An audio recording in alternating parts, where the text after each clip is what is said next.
July 31st meeting of the Falmouth Conservation Commission. This meeting is being held virtually via Zoom video conference and is also being broadcast by FCTV on cable channel 9. As this meeting is being recorded by Zoom and broadcast by FCTV, please be cognizant of what you say, how you say it, and what can be seen and heard in your background.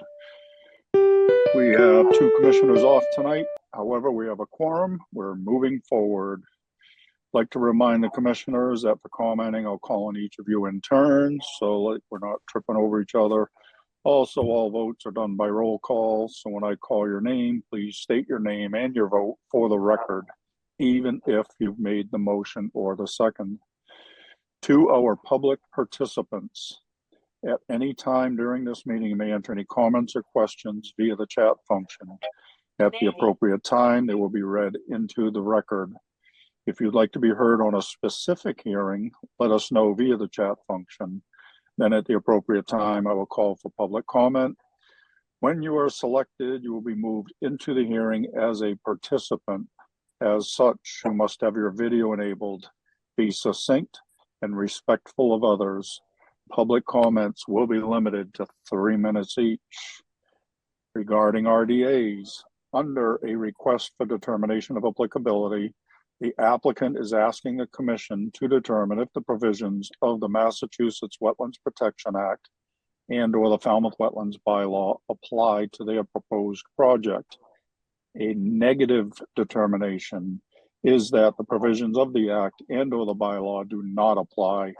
Therefore, the project may proceed as proposed. However, a positive determination could mean that the provisions of the Act and/or the bylaw do in fact apply, or may require some conditions. Therefore, the project would require a notice of intent application. So as an applicant, for simplicity, you want to hear a negative determination. For the benefit of anyone waiting for a particular hearing tonight, and so that you're not waiting unnecessarily, the following matters are expected to be continued. 0 Quaker Road, 641 West Falmouth Highway, 155 Coonamessett Circle, 54 Kerry Lane, and 465 Courier Road. And a heads up, we're going to be going into executive session first thing, but this meeting will continue thereafter. So with all that, it brings us to first item on the agenda is the executive session, the purpose of which is under the Mass General Laws C30A Section 21A3 to discuss strategy with respect to ongoing litigation for the Black Beach Harborhead Civic Association versus Falmouth Conservation Commission. Again, this meeting will resume after executive session. And I'd be looking for a motion and a second as we have to vote to go into executive session. I'll make a motion to go into an executive session as discussed. Thank you. Driscoll second. All right, we have a motion and a second to enter executive session. Betsy. Gladfelter, aye. Matthews, aye. Kevin. O'Brien, aye. Ron. Driscoll, aye. Steve. Pat and I. It is unanimous. We are entering executive session. If you would stop recording, thank you. Kristen, I just sent you the link for executive session. I apologize, I didn't send it earlier. It's in your email. Okay. I'm going to leave. Leave. What? You hit leave. I don't know. I have end. Justin, I only have end, so I'm gonna have to make you host so I can actually leave. Okay. Okay. So I'm going to make you host. Now I can leave. You good, Justin? Good. Okay. People coming in the other meeting.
Justin, oh, you made me host. Thank you, Justin.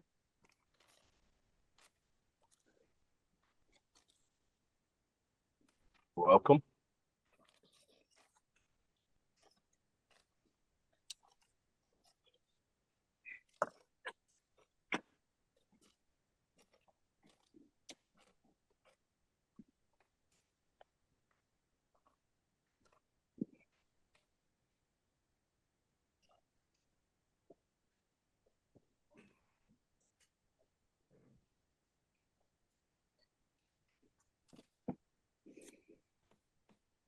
Jamie, was it a little odd coming back in for you? Was not. It was a little odd I for me. simply left the other meeting and pulled it up like I always do on the, Yeah, mine had me go into my email, so I don't know why. Mine always does that. Yeah, so it might take. Yep, here's Bats, here's Steve, so we're waiting for Ron. you're on mute, Steve.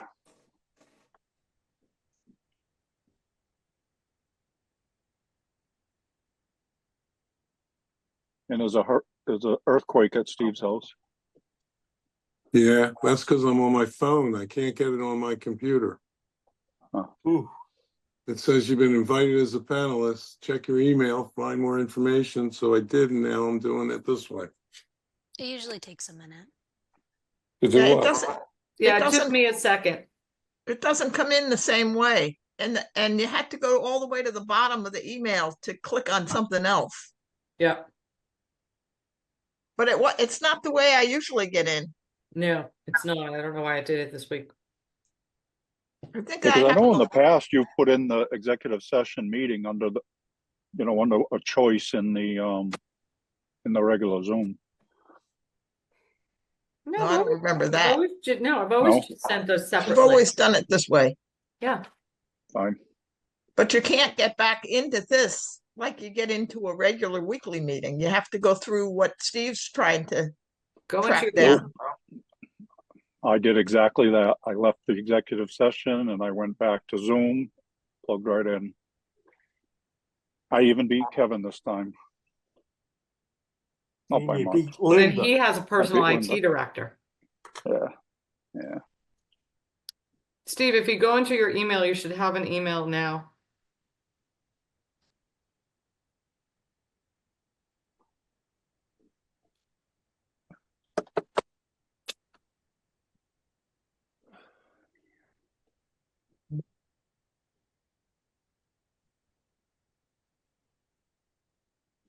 Does executive session always have to be part of a public meeting? Yes.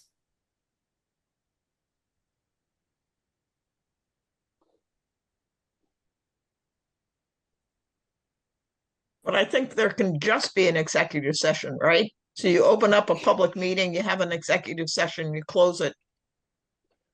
And you No, go what back into I was regular. actually Go back alluding into to regular? was we have a separate meeting just for the executive session. Like, Here's I don't know. Ron. All right. We're being recorded. We're back into regular session. Hopefully everybody made it back in. Just barely. I Was did fine. Kristen in originally? She never came into executive session. She's in attendees though, so we're good. Oh, okay. All right. So onward with our regular meeting. First item on the agenda in the regular meeting is the vote minutes, July 10, 2024. Mr. Chairman, I reviewed the minutes and I'd move approval. Patton. Thank you. Driscoll Second, second. O'Brien. All right. We have a motion and a second to accept the minutes of July 10th. Any questions or comments? We're voting. Betsy, Gladfelter, aye. Matthews, aye. Kevin, O'Brien, I. Ron, Driscoll, aye. Steve? Patton, I. It is unanimous. We have accepted the minutes of July 10. Next up, our vote minutes, July 17, 2024. Anyone? I reviewed the minutes and I'd move approval, Mr. Chairman. Patton. Thank you. Gladfelter, O'Brien, second. Ooh. Ooh, We have a motion and competition for the seconds to accept the minutes of 7:17. Questions or comments? We're voting on the minutes of 7:17. Betsy? Gladfelter, aye. Matthews, aye. Kevin? O'Brien, I. Ron? Driscoll, aye. Steve? Patton, I. It is unanimous. We have accepted the minutes of July 17. Thank you, Kristen. Next up are requests for continuance for determination of applicability. First up, Jeffrey and Barbara Lintner, 0 Quaker Road, map and parcel ID is 0501087007, North Falmouth, Mass, for permission to construct a new single-family dwelling with attached garage and Title V compliant sewage disposal system on an undeveloped lot. Ms. Bergeron. The applicant has requested a continuance until August 7th. So moved. Gladfelter. Patton, second. We have a motion and a second to continue this, the RDA, until August 7th. Betsy? Gladfelter, aye. Matthews, aye. Kevin? O'Brien, I. Ron? Driscoll, aye. Steve? Patton, I. It is unanimous. We have continued this until 8/7. Next up, Arthur M. Hawks, 641 West Falmouth Highway, West Falmouth, Mass, for permission to install a pool and construct a garage. Ms. Bergeron. The applicant has requested a continuance until September 11th. So moved. Gladfelter. Patton, second. We have a motion and a second to continue this until 9/11. Questions or comments? We're voting on the continuance. Betsy? Gladfelter, aye. Matthews, aye. Kevin? O'Brien, I. Ron? Driscoll, aye. Steve? Patton, I. It is unanimous. We have continued this RDA until September 11. Next request, Carol Kelly, 155 Coonamessett Circle, Falmouth, Mass, for permission to vista prune according to FWR 10.18 10B. Ms. Bergeron. Yes, the applicant has requested a continuance until August 21st. So moved. Gladfelter. Patton, second. We have a motion and a second to continue this until 8/21. Questions or comments? We're voting on the continuance. Betsy? Gladfelter, aye. Matthews, aye. Kevin? O'Brien, I. Ron? Driscoll, aye. Steve? Patton, I. It is unanimous. We have continued this until August 21st. Next up, our request for a continuance under a notice of intent. First up, Rachel Summer, 54 Kerry Lane, Falmouth, Mass, for permission to conduct invasive species management and restoration. Jen? Yes, Mr. Chairman, the applicant has requested a continuance until August 7th. So moved. Gladfelter. Patton, second. We have a motion and a second to continue this until 8/7. Questions or comments? We're voting on the continuance. Betsy? Gladfelter, aye. Matthews, aye. Kevin? O'Brien, I. Ron? Driscoll, aye. Steve? Patton, I. It is unanimous. We have continued this notice until August 7th. Next request is Leonard and Patricia Bassett, Bassett Family Trust, 465 Courier Road, East Falmouth, Mass, for after-the-fact permission to reconstruct a pier. Jen? Yes, Mr. Chairman, the applicant's representative has requested a continuance until August 21st. So moved. Gladfelter. Second, O'Brien. Thank you. We have a motion and a second to continue this hearing until 8/21. Questions or comments? We're voting on the continuance. Betsy, Gladfelter, aye. Matthews, aye. Kevin, O'Brien, aye. Ron, Driscoll, aye. Steve. Patton, aye. It is unanimous. We have continued this hearing until August 21st. This brings us to requests for determination of applicability. First up, Carolyn Lynn Mahoney, 35 Alder Lane, Falmouth, Mass, for permission to construct an addition.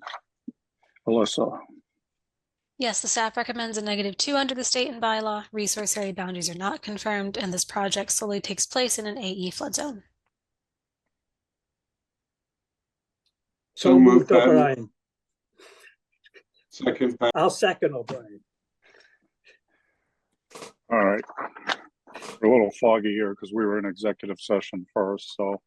I'll vote aye. Anyway, we have a motion and a second to accept staff's recommendation. Questions or comments? We're voting. Betsy, Aye. Gladfelter, Matthews, aye. Kevin, O'Brien, aye. Ron, Driscoll, aye. Steve. Patton, aye. It is unanimous. We have accepted staff's recommendation. Next up, Ramon Filo, 7 Pilgrim Path, Falmouth, Mass, for permission to rebuild an existing deck and to construct a new deck. Alyssa, Staff recommends a -3 under the state and a -2 under the bylaw. Resource area boundaries are not confirmed. Driscoll, Gladfelter, so moved. Gladfelter, so moved. Patton, second. all right, we have a motion and a second to accept staff's recommendation. Questions or comments? We're voting. Betsy, Gladfelter, aye. Matthews, aye. Kevin, O'Brien, aye. Ron, Driscoll, aye. Steve. Patton, aye. It is unanimous. We have accepted staff's recommendation. Next up, Walter Yorosh, 9 Lakeshore Drive, East Falmouth, Mass, for permission to remove or abandon an existing septic leaching pit and install a new Title V sewage disposal system. Alyssa, Staff recommends a -3 under the state and a -2 under the bylaw. Resource area boundaries are not confirmed. Driscoll, so moved. Patton, second. we have a motion and a second to accept staff's recommendation. Questions or comments? We're voting. Betsy, Gladfelter, aye. Matthews, aye. Kevin, O'Brien, aye. Ron, Driscoll, aye. Steve. Patton, aye. It is unanimous. We have accepted staff's recommendation. Next up, J.W. and Patricia Ann Saturnow, trustees, 53 Childs River Road, East Falmouth, Mass, for permission to remove a portion of an existing timber ramp and to reinstall mitigation plantings in accordance with Mass DEP number 25-2081. Alyssa, Staff recommends a -3 under the state and a -2 under the bylaw. Resource area boundaries are not confirmed. Driscoll, so moved. Patton, second. we have a motion and a second to accept staff's recommendation. Questions or comments? We're voting. Betsy, Gladfelter, aye. Matthews, aye. Kevin, O'Brien, aye. Ron, Driscoll, aye. Steve. Patton, aye. It is unanimous. We have accepted staff's recommendation. Next up, Karen Williams, 368 Walker Street, Falmouth, Mass, for permission to remove an existing deck and to construct a sunroom and a new deck. Alyssa, Staff recommends a -2 under the state and bylaw. Resource area boundaries are not confirmed, and this project solely takes place in an AE flood zone. Driscoll, so moved. Patton, second. we have a motion and a second to accept staff's recommendation. Questions or comments? We're voting. Betsy, Gladfelter, aye. Matthews, aye. Kevin, O'Brien, aye. Ron, Driscoll, aye. Steve. Patton, aye. It is unanimous. We have accepted staff's recommendation. Next up, Gleason Oliveira, 22 Rivers Edge Road, East Falmouth, Mass, for permission to construct a new single-family dwelling with a new deck. Alyssa, Staff recommends a -3 under the state and a -2 under the bylaw. Resource area boundaries are not confirmed. Driscoll, so moved. Patton, second. I have a question. Why is this only an RDA? So the jurisdiction on the staff report is a little misleading in the sense that these are resource areas on the property. This house burned down last year, so there's an existing foundation. They're just putting the house back. Only a very small portion is within the 200-foot riparian zone, in addition to the limit of work. So there's really not close to the resource areas at No, I all. appreciate that. I did read that. I'm sorry. That's okay. I'm old. I forgot. All right, we have a motion and a second to accept staff's recommendation. Questions or comments besides my dumb question? All right, we're voting. Betsy, Gladfelter, aye. Matthews, aye. Kevin, O'Brien, I. Ron, Driscoll, aye. Steve. Patton, aye. It is unanimous. We have accepted staff's recommendation. Next up has been previously continued. Brings us to continued request for determination of applicability. Eileen Meany, 30 Marshview Road, Falmouth, Mass. For permission to repair the existing deck, platform, and railings, and to reconstruct the stairs in accordance with the state building code. Alyssa. The applicant has requested a continuance until September 11th. Gladfelter, so moved. Patton, O'Brien, second. second. All right, we have a motion and a second to continue this RDA until 9/11. Questions or comments? We're voting on the continuance. Betsy, Gladfelter, aye. Matthews, aye. Kevin, O'Brien, I. Ron, Driscoll, aye. Steve. Patton, aye. It is unanimous. We have continued this until September 11. Next one has been previously continued, brings us to 63 Santuit LLC, 63 Santuit Road, North Falmouth, Mass. For permission to lift an existing house in order to raise, R-A-I-S-E, the height of the foundation. Alyssa. Staff recommends a -3 under the state and a -2 under the bylaw. Resource area boundaries are not confirmed. So moved, O'Brien. Driscoll, second. We have a motion and a second to accept staff's recommendation. Questions or comments? We're voting. Betsy, Gladfelter, aye. Matthews, aye. Kevin, O'Brien, I. Ron, Driscoll, aye. Steve. Patton, aye.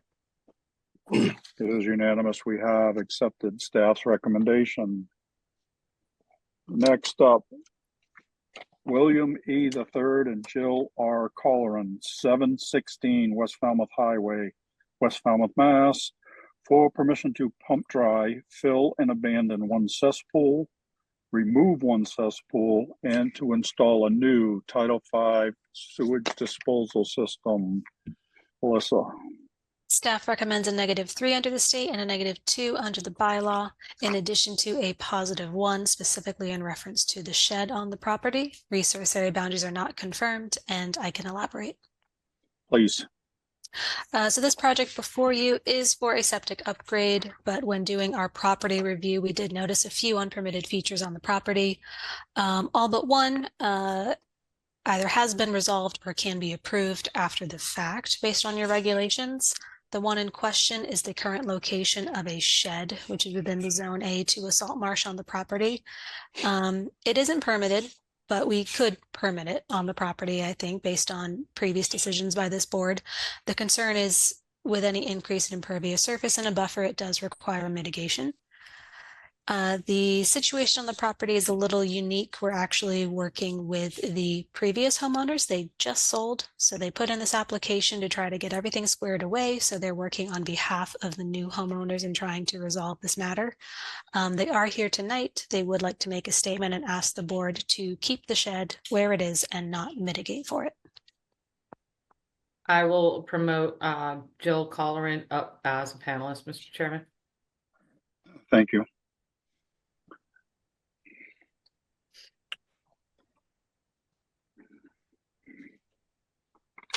Ms. Colleran, I've promoted you to a panelist. You'll need to turn on your camera and your audio so you can address the board. Is this the current homeowner or the past homeowner? Previous. Hi, and- guys. Sorry, we have a little technical issues there. And you Okay. get me and Joe. Okay. Hi. We are the previous. We're the previous homeowners. Thank you. So we're trying to do this on behalf of the new homeowners and do the right thing for them. The shed was placed by us on the back of the property, and it wasn't permitted because we didn't need a building permit for the shed. And whereas we didn't pay or didn't have to pay for flood insurance, we didn't think that we had any need to talk to natural resources or anybody else in that regard. So that's on us. What we'd like to do is obviously keep the shed where it is. I think the new homeowners like where it is. But if we can't do that, then we'll work with them obviously and pay to move it to where it can be on the property. We do have the bike path behind our house, which does kind of bisect the salt marsh. So it is kind of in a unique spot on the property. So if I understand it, you'd like to keep it and you'd like to keep it where it is, but you're Yeah. not. Do I understand you're unwilling to mitigate for it? I mean, we don't live there any longer. I'd rather not mitigate for it. We'll move it to some other place on the property. Obviously working with the current homeowner in that regard. So it's not that I'm unwilling. I would prefer to just either keep it where it is or to move it. Okay. All right, Jen. Alyssa, is there room to move it out of the A buffers? Is there room to move it outside the B buffer zone? There does appear to be plenty of lawn area where it could be removed out of a buffer. Our concern with leaving it in the buffer to the salt marsh, the zone A, is with a 3-to-1. We can't really tell at this time if plantings would fall into the zone B. As your regulations say, they should be placed in the zone A first and the zone B second. So it could be relocated into the zone B of the coastal bank with a 2-to-1 mitigation, or outside the buffer entirely with no mitigation. It would just fall in a flood zone at that point. Thank you. Let's see. Is there any hydrologic connection between the salt marsh and this property? I'm just looking on my map, on Google Maps, and it looks like the bikeway goes there. It does. Yeah, so the bike path's directly behind the house, yeah. And then So there's beyond no that, connection. There's no connection between. No, so the bike path is there, and then beyond the bike path is another residence towards the salt marsh. The zone A does fall on the property, though. Well, I know, but Yep. but I think you can overcome the presumptions of the role of the zone A in this case because it has a dike between the. I would be very careful, Betsy, because we have a lot of properties that have the bike path roads and that zone A falls over it. Tread lightly on this one. Questions or comments from the commission? All right. Steve, I didn't have a chance to view the property. So I really can't comment on. We normally wouldn't let a shed stay without mitigation, but apparently we could move it to an area where it wouldn't require that. That may be acceptable to the new homeowners. Melissa? There is lawn area. If the board would like to continue the matter, I can certainly send over the plans, and I'm sure we could get in touch with the new homeowners and see if they'd be willing to have you guys stop by and just take a look to have more clarity on the situation. I'd put my plan to the screen, but that wouldn't really be helpful. There's a very large backyard and it's mostly lawn. If the board would like to visit the property themselves to view it, usually when we vote a positive and the board wants to, want some more information, we can send you the plan, we can continue this for a week and you can go out, review the property, look at the plan, and then make a determination at that point. That might be the practical thing to do. So, Mr. and Mrs. Collin, the way we stand at the moment, we're okay with the septic work. We're kind of on the fence about the shed. So by continuing this, I mean, it could be to your advantage. I'm not trying to talk you into it, but if we continue it for a week, that allows us to go out and take a look at it for ourselves and see if we feel it could stay where it is or if it needs to move and where we would want to see it if we want it to move. So if that's okay with you, that's the logical step, because then potentially everything could be approved, or at least you'd have a better path of what we would be looking for. Yeah, that's fine. I mean, obviously we'd have to coordinate with the present homeowner on that, because it's not, again, it's not our property any longer. We're just trying to do this on their behalf. So you don't want us stalking on the property? No, you clearly, you are clearly can do that. That would be great. We would welcome you to go out and see it. Because it's crushed stone. Yeah, I mean, it's on crushed stone presently. It could be moved. I just think logically kind of where it sits right now is a nice spot on the property. I understand that maybe in the salt marsh, but it's right kind of against the bike path. So yeah, that'd be great. Okay, Steve, you had your hand up? Yeah, Mr. Chairman, I'm willing to allow the staff to propose another site for the shed. It's seemingly very simple idea, but I don't think my observation or suggestions are going to be that helpful. So I would suggest the staff just meet with both owners or the new owners and see if they can find another spot for the shed. Sir. Sounds fine to me. All right, so I'm looking for, I don't know what I'm looking for. I'm looking for a motion to either continue or accept staff's recommendation as it stands. And I would say one of those two. And if we issue the positive one on the shed, correct me if I'm wrong, Jen, that would kind of by default allow you guys to work it out with the homeowner where it should get moved to.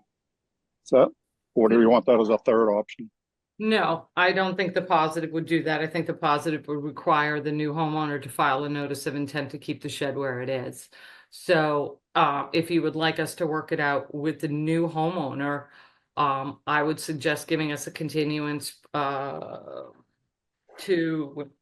we're not meeting on the 14th. We're not meeting on the 14th, correct? So I would give us a continuance to the 21st for us to talk with the new homeowner, with the Collins, and see if we can come in to come to some resolution to the matter. We're not going to be able to do it by next Wednesday. All right. Alyssa had her hand up, Mr. Chairman. Your head was down, so. Just a quick Alyssa? note. It may turn out that there is too much mitigation to approve under an RDA. We won't know until we decide upon a location and do some calculations. I think the 21st is a good timeline to do that. Yep. All right, Steve, I saw The question I have for the Collins, does this delay the septic system installation? If we do that, so that's not a great alternative for you either. It's better to take staff's recommendation and let the new homeowner file, I think. File for an NOI or? Yeah.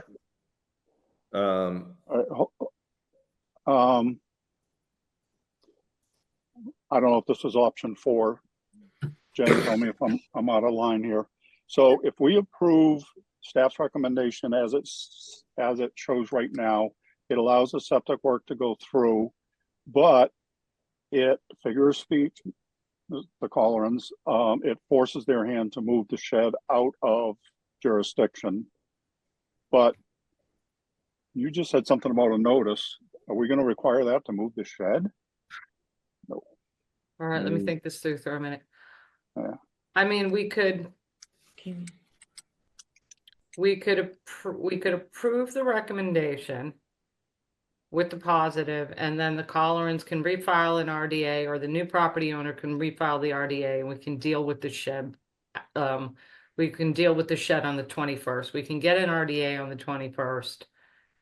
If they file by, oh, wait, it would have to be 7th. the 7th. They file a new RDA by the 7th to keep the shed where it is. It would give us time to work with them, the new property owner, and see if we can't come up with some location for the shed that is acceptable to the board, acceptable to the new homeowner. And we can report back on the 21st. That's the only way to get it. That's the only way to do it. So us approving the recommendation is that of a positive on the shed. Now, you're saying that doesn't preclude them from coming back for the shed? No, Okay. no. All right, so Well, I don't wanna, Like, location, Mr. Chairman, if let's say they come back and they really want to keep the shed where it is today, you just issue another positive or an enforcement order to move it. I mean, that's where we'd go from there. I mean, issuing a positive doesn't mean we can't stop them from coming back with another RDA and asking again. No, well, I didn't mean that literally. I just meant procedurally wise. You know, it gets so convoluted sometimes with, you know, it's a negative and a positive and yes. and we want this and we want that. It's a little messy, but it moves the septic forward. Yeah, So but I'll we make a can't, motion to accept staff's recommendation. so we can't do the shed, we can't do the septic before we do the shed. No. Yes, you can. We actually can't, because we'd have to drive over the septic to move the shed. Yeah, I mean, So we You can- can't, we wouldn't be able to do we have that. to bring in a big, down that driveway, and that's partly where they have to rip up part of that driveway to put in the septic. So we We're kind of, trying to give you options. Yeah. oh, no, No, we know. 100%. I'm hearing you. I'm going We just wanna go logically back. with kind of order of operations. All right, if I may, maybe we should go back to what was, I think, option 2 is to continue this until next week. Let's go out there and look at it and see. No, Jen's shaking her head. Oh, that's fine with me. I mean, it's gonna delay it a week. But they're not going to go ahead anyway. Okay. Just one quick question, Jamie, for you, Mr. Chairman. Could they plate it and get a truck over there, or is that too dangerous? Well, no, that's done all the time. I mean, Yeah. you know, So, I unless the mean- septic, if the new septic is going in the driveway, it would be the H20 anyway, and that it wouldn't be an issue. If it's an H10, which is standard, you know, whoever, but usually those guys that move sheds don't have plates. You know, that's like an excavation company would have the steel plates. Okay. You know, so Let's just check in to see if it's an H20. is the septic, Mr. Collin, is the septic going under the driveway? Do you know? It is, yeah. So the distribution Unless we're saying box, it's an H20. the distribution All right. box is going to go under the driveway. Okay, so that's an H20, so that means it's rated for truck traffic. So that negates your point in your favor, if you will, that you could do the septic and then move the shed later if it came to that. Mm. You follow me? I follow you 100%. I don't know if okay, that's fine. I would like not to do that. I'd like not drive over somebody's brand new septic system with any equipment. Yep. So we'll just. So All right, we'll so we just need to find a way to move forward tonight. But this gives you the option. If we accept staff's recommendation, you have the option of doing the septic system now. You right, don't have to do it right now. You can wait until the shed is resolved. right. So Right. No, I understand. Yep. No, I appreciate your words. Thank you. I think So that I still have the motion on the table to accept staff's recommendation. All right. Anybody want to second it? Thought I did. Pat, second. All right. We have a motion and a second to accept staff's recommendation, which for all practical purposes allows the septic work to proceed and the shed, again, for practical purposes, has to be moved. But then they can come back under a different RDA for that. Everybody clear on that? All right. We're voting to accept staff's recommendation. Betsy, Gladfelter, aye. Matthews, aye. Kevin, O'Brien, aye. Ron, Driscoll, aye. Steve. Pat and I. All right. It is unanimous. We have accepted staff's recommendation. To the call-ins, if this is at all confusing, and I wouldn't be surprised if it was, give Jen a call in the morning or Alyssa, and they'll clarify it for you. Okay, we just want to be clear on what we tell the new homeowners. Right. Right. Thank you for participating. Thank you. Thanks. Okay, also, if we're gonna go out and visit, could you talk to the new homeowners and ask Jen if we have permission to go on the property? Yeah, so Yeah, who, we need to- who would I call to let them know? Let Jen know and she'll let us know. Ms. Lincoln? Okay. Yes. Perfect. All right, perfect. Thank you so much. Thank you. Thanks. Bye-bye. Night. All right, next one has been previously continued, brings us to Allison Mankvisky, 210 Quistit Avenue, Falmouth, Mass, for permission to conduct invasive species management. Alyssa, Staff recommends a -3 under the state and a -2 under the bylaw. Resource area boundaries are not confirmed. Driscoll, so moved. Pat and second. we have a motion and a second to accept staff's recommendation. Questions or comments? We're voting. Betsy, Gladfelter, aye. Matthews, aye. Kevin, O'Brien, aye. Ron, Driscoll, aye. Steve. Pat and I. It is unanimous. We have accepted staff's recommendation. Wow. All right. Next up are requests for hearing under notice of intent. All hearings of the Falmouth Conservation Commission are held simultaneously under the authorities of the Massachusetts Wetlands Protection Act and the Falmouth Wetlands Bylaw. Although a single decision of the commission is issued, it represents a separate decision under each authority. As a reminder, public commenting is limited to 3 minutes, so I encourage you to stay within the purview of this board, which are the rules and regulations of the Wetlands Protection Act and the Falmouth Wetlands Bylaw, and how they pertain to a particular application. The chair reserves the right to stop any commenting that is disparaging or inconsequential to the hearing. And please know that all correspondence received by the Conservation Department is forwarded to all commissioners and becomes part of the record. We will not read each and every letter we receive at a hearing. Remember, our jurisdiction is that of the Massachusetts Wetlands Protection Act and the Falmouth Wetlands Bylaw, not zoning, health, or building. First up is listed twice in this agenda. So we have it under, in quotes, new hearing under notice of intent and as a continued hearing. However, we're only hearing it once to cover us for both because it was previously continued but not opened. And I understand there was a glitch in the administrative piece of it. So that's why it's listed twice, but we're only hearing it once. I hope that's clear to everybody. That brings us to item number 1, Frank Siaka, 96 Waterside Drive, North Falmouth, Mass, for permission to remove an unpermitted patio, construct a deck, install a fence, and install mitigation and restoration plantings, and to request a variance from FWR 10.38 4F4. Jen.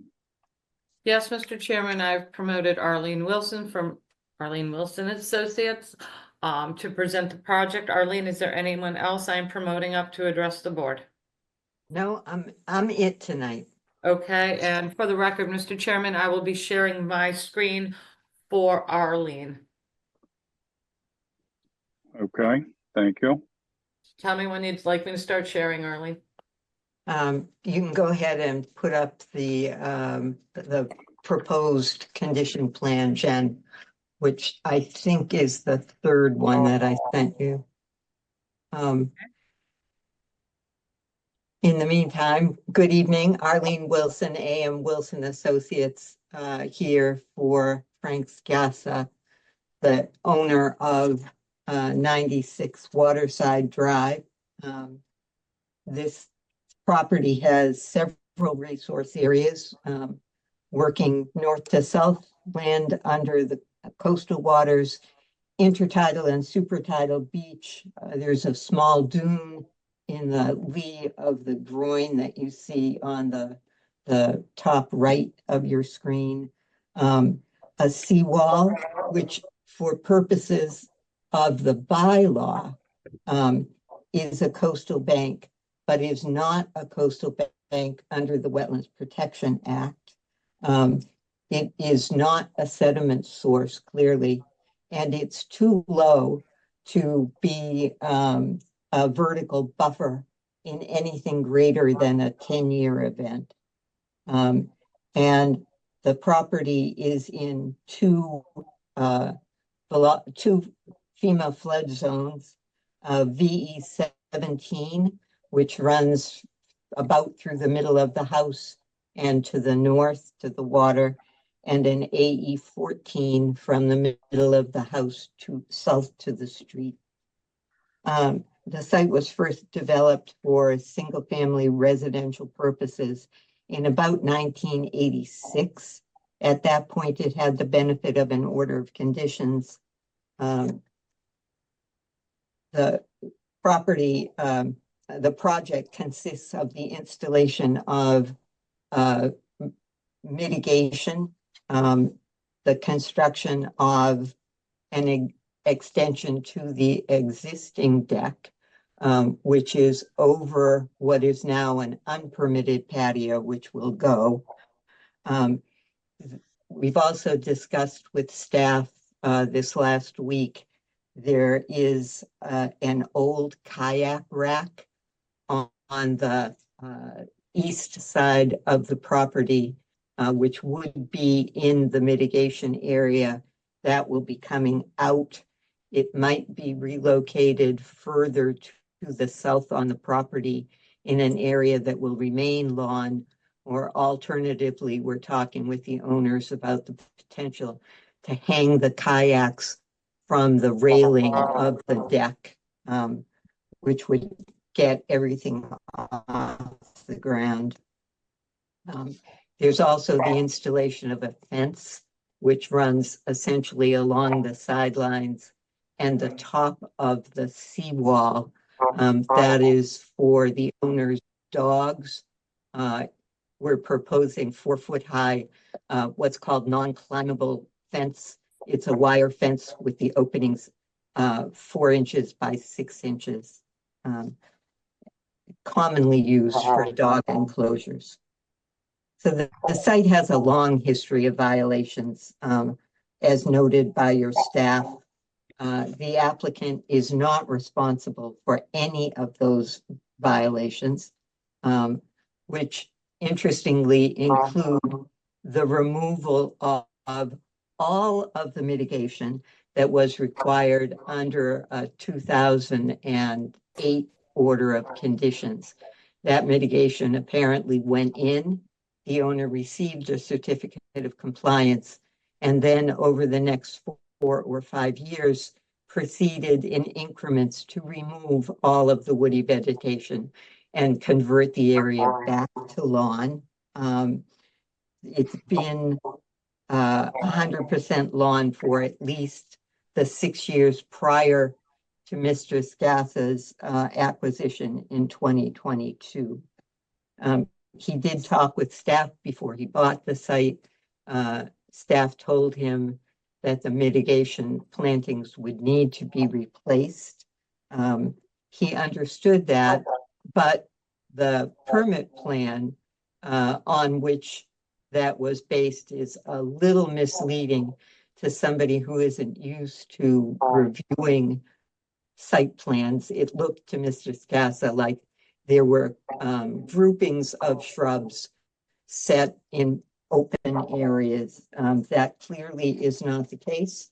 And Mr. Scassa, as you can see here, is going to lose almost all of the useful yard area on the backside of his house, between replacing what was taken out illegally by the prior owner and the small amount of mitigation that would be required for his deck expansion.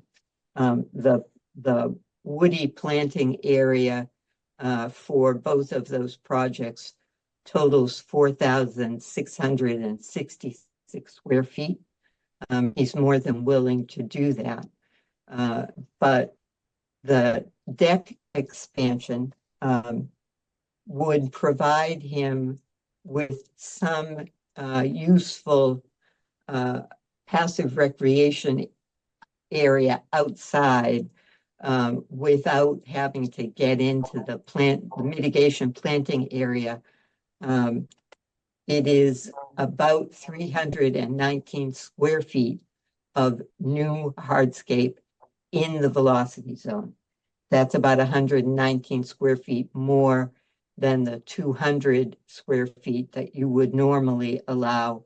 And we are requesting a variance for that. I don't know if you've seen the letter that I sent. I apologize. It was a response to staff report and didn't get in until yesterday. But in that letter, we go through the reasons why we believe that it is within your authorization or your authority to grant a variance in this particular instance. We believe that the hardship issue is one that meets the requirements of section 13. Interestingly enough, hardship in that section is defined as something other than a violation created by the existing owner. And clearly here, the existing owner is not responsible for the prior violations.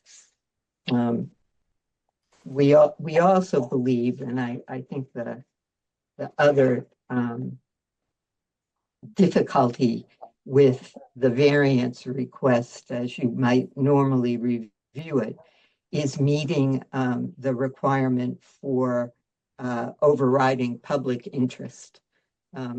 This is an interesting proposition because the replacement of most of your buffer, which is now lawn, with native shrubby material, it seems to me, does provide an overriding public interest in that the plantings will protect the adjacent resource areas, and requiring those mitigation plantings is clearly an objective of your bylaw. If it weren't in the public interest to do that and protective of the interests of the bylaw and the resource areas, I suspect you wouldn't have the authority to require people to do those plantings. And this site, once it's planted, will act as an example for the neighborhood, where every house on the ocean side of Waterside Drive presently has lawn between the house and right down to the seawall. So this will be the only one that will meet the requirements of the commission in terms of plantings. And I think it's important to encourage others in the neighborhood to install those plantings by allowing Mr. Sciassa the variance for the small deck that he's requesting. I've talked with Jennifer about some of the plants on our original planting list. After that discussion, we have deleted all of the grasses and forbs in favor of woody plantings. We've also deleted the woody ground covers. So there's a revised planting program that no longer has wormwood, switchgrass, creeping juniper, or bearberry. We would, however, like to keep the beech pea. Part of the reason for that is that, as I know you're aware, beech pea is a nitrogen fixer. It provides some natural fertilizer for the plants that are going to go in there, where they won't be able to be fertilized in the future. And I'd be happy to try and answer questions the commission might have. Thank you. Jen? Yes, Mr. Chairman. As you've been provided, the property does have a long history. I'll agree with Arlene on that one, a long permitting history. Unfortunately, the original house back in, I want to say, the 80s was required to keep the 35-foot buffer. That was removed. It was required to be restored. It was restored, and then it was incrementally removed again. As Arlene said, we did meet with the property owner. We met with them. We had a conference call with them, as well as meeting them on site with the former owner and all of the realtors. We did illustrate at that time where that 35-foot buffer would have to be. The current homeowner, the applicant, was aware of the planting requirements. We cannot support a 319 square foot increase in the velocity zone. Your regulations allow for 200 feet. Patio that existing was unpermitted. So that we can't take that into effect. The staff could support the 200, but we cannot support the 319. I don't believe this request qualifies for a variance. A variance is for a very unusual case. The properties have to be fairly unique to qualify for a variance. There's really nothing unique about this property in that area. Hardship is defined in the definition section. There are not two definitions for hardship. It is defined as the unique characteristics of the property that lead to a hardship. And there, again, is nothing unique about this property along that stretch of coastline. The overriding public benefit, I don't believe it meets that, because the only mitigation that would be additionally required would be 360 square feet if we allowed them that 119-foot expansion in the V zone. So I don't believe that 360 square feet of mitigation really rises to the level of an overriding public benefit to add more structure in a V zone. We can talk about the plants. I am sharing the site plan by Tom Bunker. I'm going to flip that. Oh wait, hang on. This was Arlene's original proposed vegetation plan. As she said, we will need a continuance to work through the planting requirements. They are willing to make the changes, most changes that the staff wants to see in the planting requirements, so that's encouraging. But again, we just cannot support that extra structure in a V zone, and then we do need to deal with the violation. Also in this area right here, if you can all see my cursor, where that 26.6 is in the proposed steps, this was at one point natural. It was removed. It is all ornamental now, and that is where the kayak rack is. So the board needs to decide if they want this to return to its natural state as well. So I'm gonna go back to Tom's plan. I know this is okay. So there's Tom's plan. So that area would be right in here. And it is in the buffer zone. And that is all I have, Mr. Chairman. For All right now. right. You can stop sharing, Okay. I believe. Alyssa, Thank you. Just to put a few more items into the record for discussion, staff would recommend requiring monitoring reports on the property and for the violation of the plantings to be remedied prior to the deck work, whatever the commission so approves. Staff is supportive of, a vista corridor of lower plantings to be maintained in perpetuity, but that would be restricted to that 25-foot permissible corridor to be consistent with other properties. Jen, I know I wasn't part of your discussion, so if the other characteristics of the planting area, like species and location of trees and stuff, can be discussed afterwards, then I won't talk about it now. Oh, we'll need a continuance to work through that, so we can. Yeah. Plan from Marlene. And I think that's all I have for the moment. Oh, I'm sorry. And just a discussion about the fence. It is a velocity zone, but I believe they're proposing a like wire fence. So up to discuss if you can approve a fence like that. Thank you. all right. Quick question on the fence, Mr. Chairman. Arlene, are you putting the fence in front of the mitigation or behind the mitigation? Along the top of the revetment? It'll be along the top of the wall, so it'll be behind the mitigation. The idea is that the plants would grow up through it anyway. Okay. So it's got, it's post supported, usually on metal posts that have little hooks on them. So the wire hooks over it is supported on those hooks. Okay. But if we approved it, we would still want a single rail at the lawn and mitigation line, correct, Jen? If that is what the board would want, yes. Well, we usually Considering require that to keep people Yeah. from mowing it, right? Correct. Okay, I have a couple questions for clarification. The mitigation areas and the restoration areas are,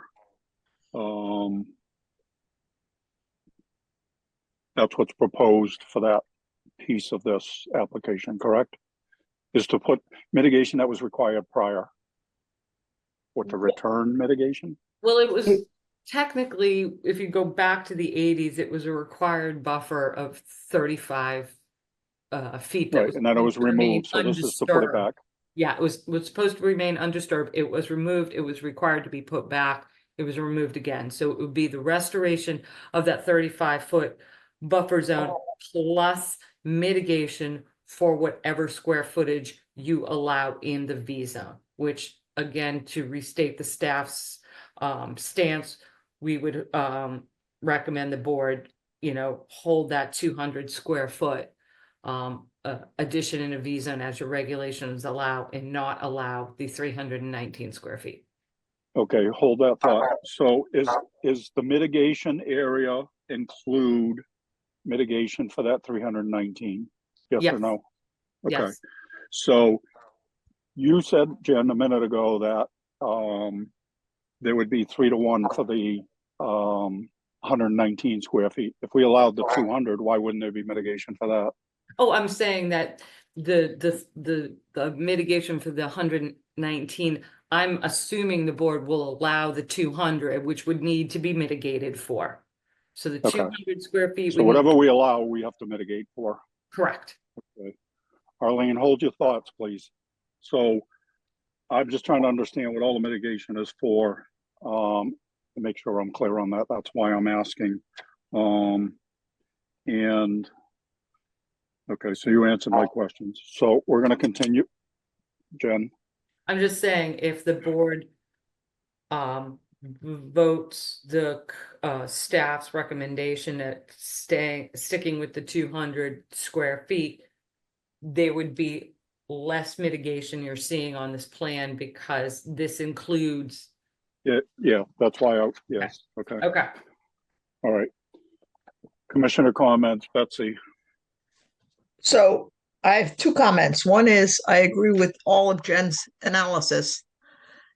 And if you eliminated the illegal deck completely and didn't replace it with the 200 square foot deck, that would be about 1,000 square feet of mitigation that wouldn't be required, right? Or 319 times 3. Correct. Is that right? Correct. So that plus the 319 would add that much more outdoor space. And that's all I have to say about this right now. Okay. All right. Kevin. No questions this time, Mr. Chairman. Okay. Ron. No, I'm all set. Thank you. No questions. All right. Steve. Steve, you're on mute. Thanks. I support the staff's recommendation. All right. Arlene, do you have something to add? Yes, I don't want the board to get misconception here. It is true that the permit from 1986 had only a 35-foot buffer, but there's another permit from 2008, and that's the permit for which the mitigation was most recently removed, and it was more than a 35-foot buffer. So it isn't just 35 feet, it's the entire buffer. And I believe the regulations were very similar in 2008 that they are today, which is why that the buffer that we have to replace is about almost 3,200 square feet. So I would also like an opportunity, because it's clear to me that the board would like us to look at limiting the deck to not more than 200 square feet, or at least staff would, and it appears that some of the commissioners would. And I would like an opportunity to be able to discuss alternative footprints with my client. We also need to do some negotiation over the planting program with the Vista area. So I think I will be looking for a continuance in any event. Okay, Jen. Yeah, Mr. Chairman, I do stand corrected. Arlene is correct. There was a 2008 order that added some additions, so that did increase that buffer. So she is correct. It is more than a 35-foot buffer. And that's prior to allowing for any expansion of a deck, 200 to 319. So, but Betsy is correct that if the deck were eliminated in its entirety, it would free up 1,000 square feet of lawn and outdoor area, lawn space. Or if they kept it to the 200 square feet, it would free up about 360 square feet of additional outdoor space for use of the property. So those are options that Arlene needs to speak with her client about. Correct. Yeah, okay. All right, and all right. Do we have anything in the public chat function then, please? Nothing in the public chat for this project, Mr. Chairman.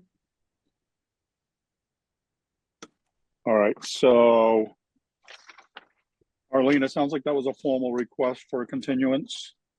Yes. Okay. My understanding is that you do not have a meeting on the 14th. We do not. So Do you have one on the 28th? We do have one on the 28th, Arlene. Can we do the continuance until the 28th? Okay. So at the request of the applicant, I'll make a motion to continue this until August 28th. Driscoll second. All right, we have a motion and a second to continue this hearing until August 28th. Any other questions or comments? All right, we're voting on the continuance. Betsy? Gladfelter, aye. Matthews, aye. Kevin? O'Brien, aye. Ron? Driscoll, aye. Steve? And It is unanimous. We have continued this until 8/28. Thank you, Arlene. Thank you.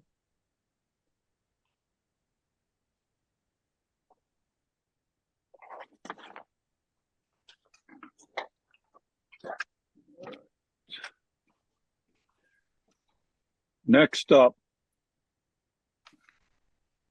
Keith Tortorella and Marianella Van Etten, 126 Bay Road, North Falmouth, Mass, for after-the-fact permission to replace an existing licensed timber pier and float to install mitigation plantings per Mass DEP number 25-3499 and remove and restore a shell parking area. That's kind of ambiguous. Remove it, but restore it.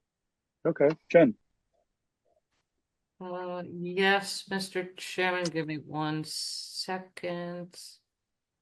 I am moving Ms. Wilson back to attendees, and now we have Raul from Cape and Islands. Hi, Raul, to present his project. Excellent. Raul, you're up, sir. Good evening. Thank you.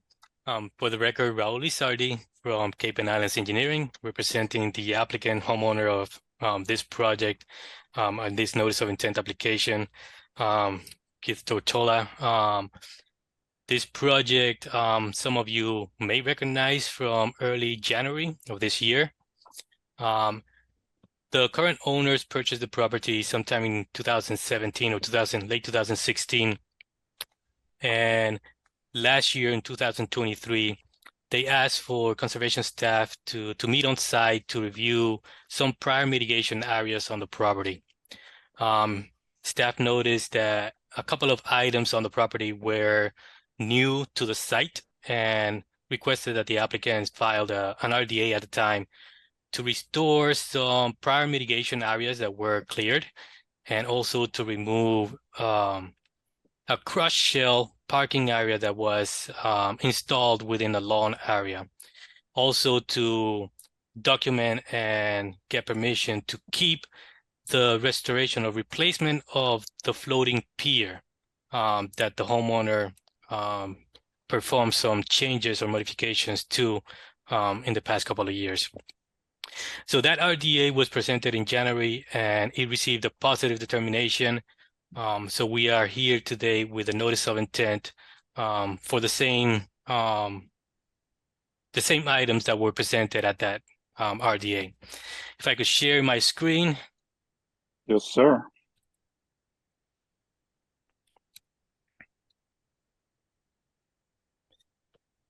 So the property is located in North Falmouth. Hope everybody's seeing the USGS map here. The circle represents the property. To the northwest, we have Buzzards Bay. The property is right on the eastern leg of Rance Canal. And the wetland resources here, going to the site plan that was submitted, is Rance Canal, which is land under the ocean, land containing shellfish. There is a salt marsh to the northwest of the site. There is actually a stream along the north of the property. So all the work is within the 100-foot inner riparian zone of the property. There is a coastal bank. There is land subject to coastal stone flowage. And I believe that sums up the resources. Portion of the bank is an armored bank, which is this location over here. But then the slope of the land continues to go up. So there is another land bank further higher. This area right here is the shell parking that the current owner installed on the property without knowing that such a development would have required permitting and additional mitigation. What he agreed to do is removal of that shell parking and restoring the lawn areas as it was before. This green section that we have highlighted in this location is an area that was previously approved for mitigation for other development on the project that was approved by this commission. The prior owner of the property had cleared it, and the current owner is agreeing to restore to that order of condition from before. And this is the pier that the homeowner replaced. Focusing more on the pier. The pier existed prior to the 1990s.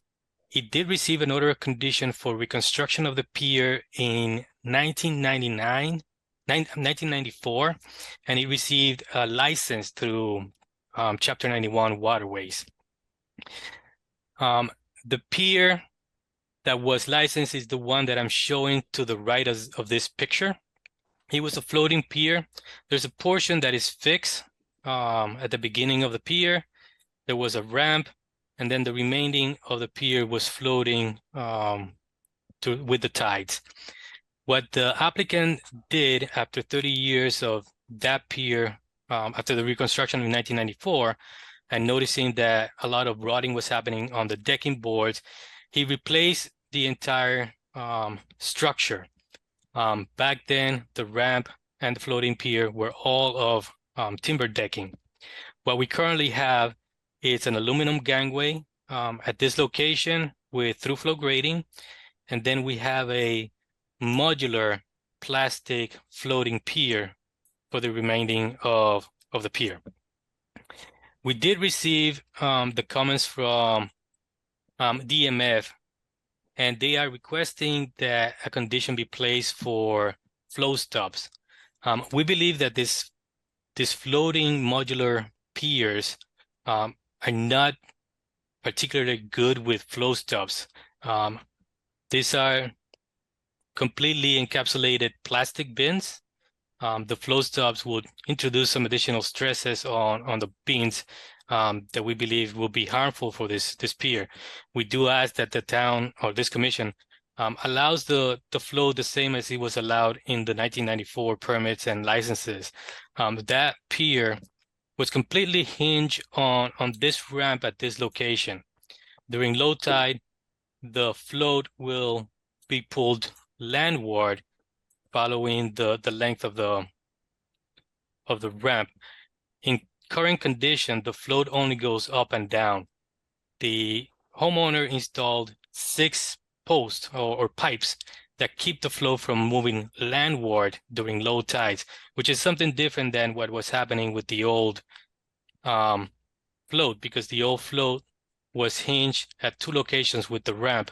So during low tides, the ramp will be putting the flow further upward and will be grounding more often than what we are proposing to do. What he currently has does ground for the front particular portion of the pier at low tides, but it is no different than what was previously approved and permitted.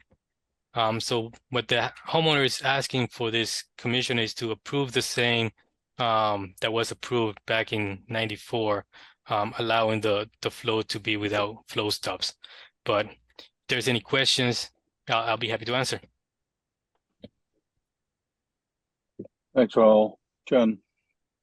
The only concern I have is with the float stops, Earl. You're saying it's not resting on the bottom at low tide now, or? It rests. It does rest at the bottom when it's low tide. And there's no way to attach anything to those posts? So the posts are 2-inch diameter posts.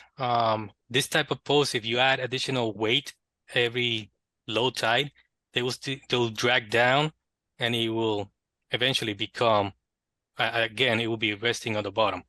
But had Mr. Tortorella come to us to repair his dock, you see where I'm going with this, Raul, he would have been required to put float stops on. And he would have repaired it in a way where float stops could have been utilized, correct? Right. The only change that I would add to that would be that, so yeah, if the current owner would have gone through the process of reaching out to consultants that know about this, the recommendation will be to restore the same license that you have permission and the same dock that was in the order of condition from 94, which is technically a maintenance part of it. But what he has done is actually replace the rotting decking floating pier with a plastic decking. But the condition of floating, it's a condition that has been happening, and it's not something that is being introduced as new.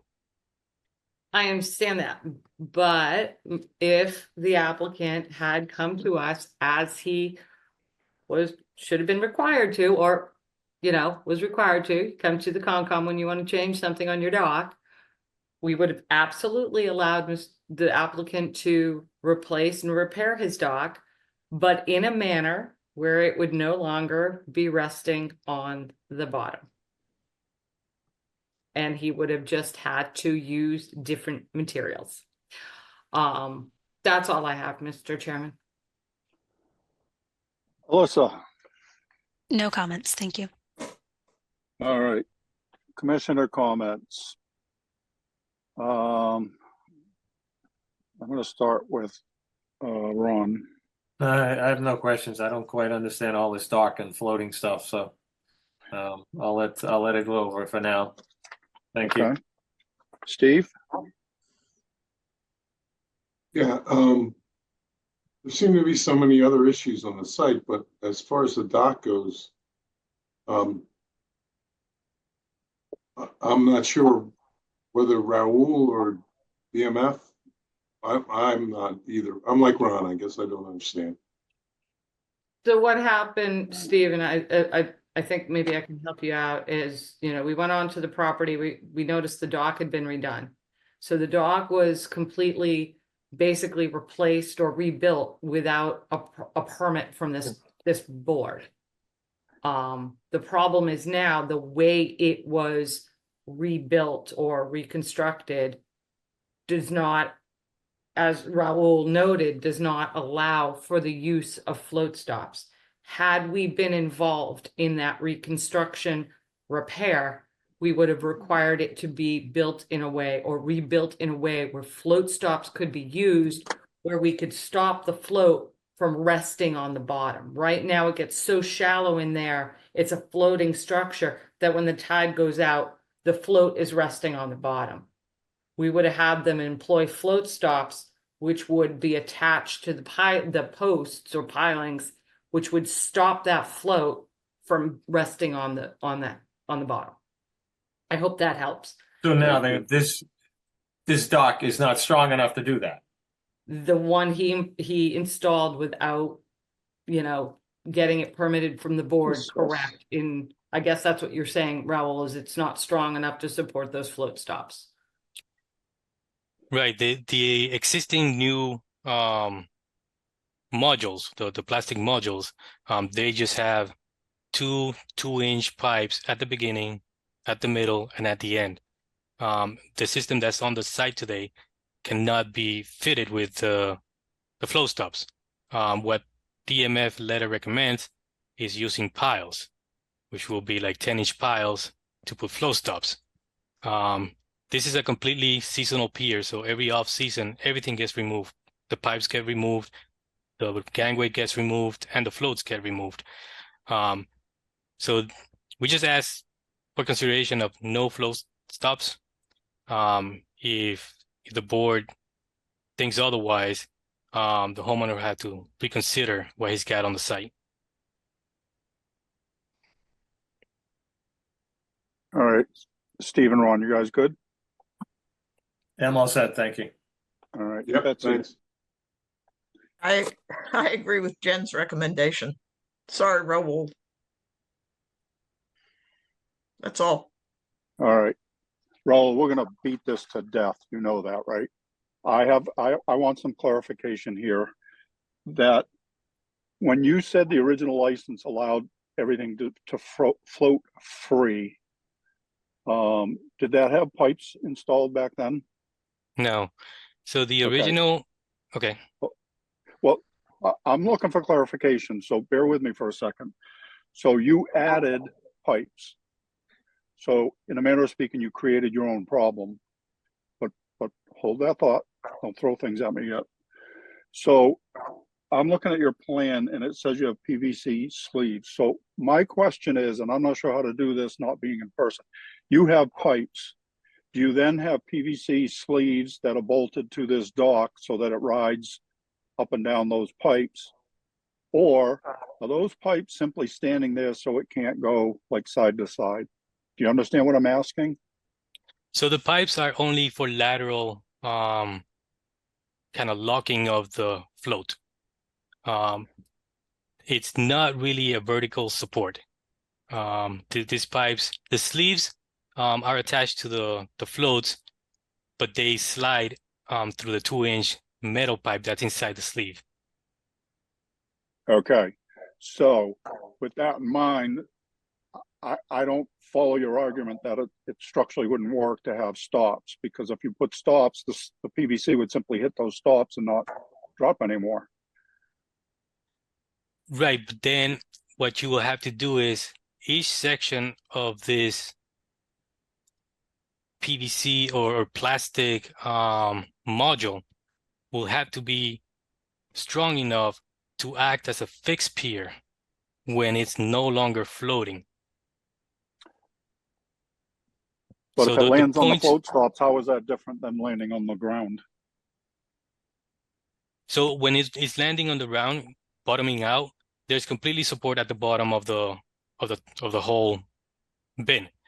When it's floating, Okay. there's complete buoyancy underneath the entire Okay, so if it was module. on float stops, it would be mid-span, would be unsupported. Right, so it will be a point force at each location of a stop. So Okay. it's a different design from what's on the site. Okay. Thank you. I understand that. I'm not saying I agree with you, but I understand the logic of if it landed on float stops, it would be unsupported mid-span. So I'm with you on that. I don't disagree with Jen. I'm just saying, at least I understand what you're saying. So that's something that, Jen? No, I'm just saying, I want the board to understand that, you know, had the applicant come to this board, we would have absolutely, yeah, we would have supported the rebuilding, but it would have been rebuilt differently so that it's not resting on the bottom anymore. We would have been able to address the bottom issue at that time. Unfortunately, now we're at the point where like we're trying to take the module dock the applicant has out there and try to retrofit it where it, you know, yeah, and it's just it doesn't seem like it's possible, and unfortunately that's causing impacts to the habitat where, again, had we been involved in the repair, we could have addressed that. Right, and to address it now means adding a whole bunch of structure underneath there so that this thing is supported It would all the probably way. Okay, replace the whole thing, yeah. okay, I'm following. All right, Kevin.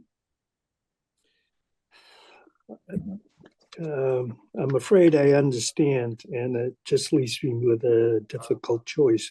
Thank you. All right, Jen, is there anything in the public chat function, please? Nothing in the public chat, Mr. Chairman. I almost said Mr. Function. They haven't called a lot of things. Not that though. Oh well. Okay, and now I understand about the shell parking. That would be removed and restored to what was previously grass area, I think you said, Raul? That's right. It actually, it has been removed. Raul, it has been removed and restored to grass already, Mr. Chairman. Yeah, well, after the fact, yeah. Okay. All right. Raul, do you have anything you'd like to add at this point? I mean, if the board chooses to condition the flow stops, we'll consult with the applicant to find a way to comply with such a condition. Do you want I to can't continue? imagine that the manufacturer doesn't have a method. I mean, I can't imagine they've never come across this before. I mean, I don't know if that's an avenue to pursue or not, So if yeah, it comes to that. that will be one of the sources to reach out. We received this DMF comment 2 days ago. So back in January when we filed the RDA, this was not an issue that was brought up. If it was probably something we could have addressed ahead of time. But if we close tonight, we could work with that condition if that's what the commission decides to with the homeowner. Raul, do you want to continuance to see if you can explore something that possible, since you just got it 2 days ago? Do you want some time to explore that? We could kick you out to like the 21st or the 28th, and it'll give you some time to do some more research. I believe if I read the commissioners correctly, the majority want the flow stop. It would give you like the ability to explore maybe using part of this module, but adding some supports that could support the float stop. I'm just giving you the option, Raul.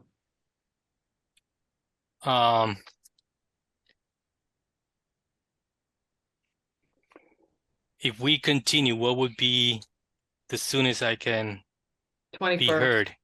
21st. 21st. Or I mean the soonest. Let me see what we're doing next week, but I don't think you'd have enough time next week. Well, we haven't, he needs a week ahead of time. Oh Yeah, yeah. next week Get it in. So it would be the 21st, Raul. And Raul, is this a season? This is a seasonal period. They take it out, right? Yeah. So Yeah. right, every Spring off season? season October? from the gangway seaward, all of the components are removed. When, in October? I don't know what the off season Well, it's not starts. that. I know it's the middle of the summer, but it's not that far away. What's the goal there? Just leave it in right now as is, and let them work on if they have to put a new pier in over the winter, they have all that time to work on it. If you can come up with a solution in 2 weeks, great. But if not, No, we're not going to make them remove it in the next 2 weeks. right? I know.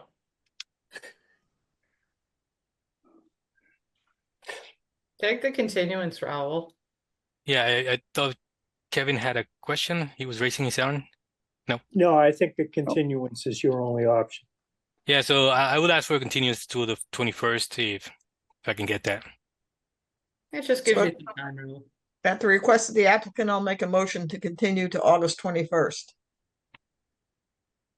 Fiscal second. Thank you. We have a motion and a second to continue this hearing until 8:21. Any other questions or comments? We're voting on the continuance. Betsy? Gladfelter, aye. Matthews, aye. Kevin? O'Brien, aye. Ron? Fiscal eye. Steve? Aye. It is unanimous. We have continued this until 8:21. Thank you, Raul. Thank you. Good night, everyone. Night, Raul. Night, Raul.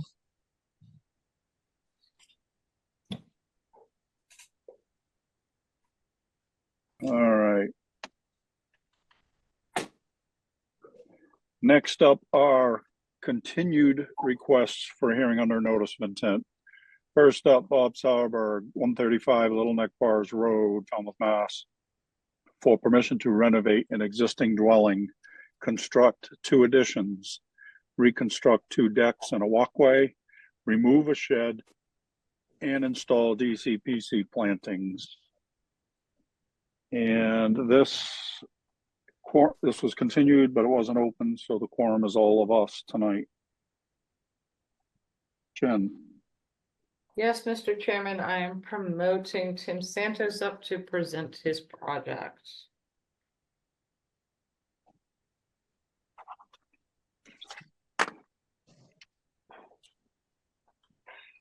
Good evening. Tim, Tim, Sorry, you're it up, took sir. a little while to get in there. For the record, Tim Santos from Merrill Engineers representing the applicant. The property is located at 135 Little Neck Bars Road. With your permission, I will share my screen. Yes, sir. Can everybody see that? Yes. Alrighty, so again, the property is located at 135 Little Neck Bars Road. At the end along Fresh Pond, the resource area is on or within 100 feet of the property, our Fresh Pond itself, a bordering vegetated wetland associated with the pond.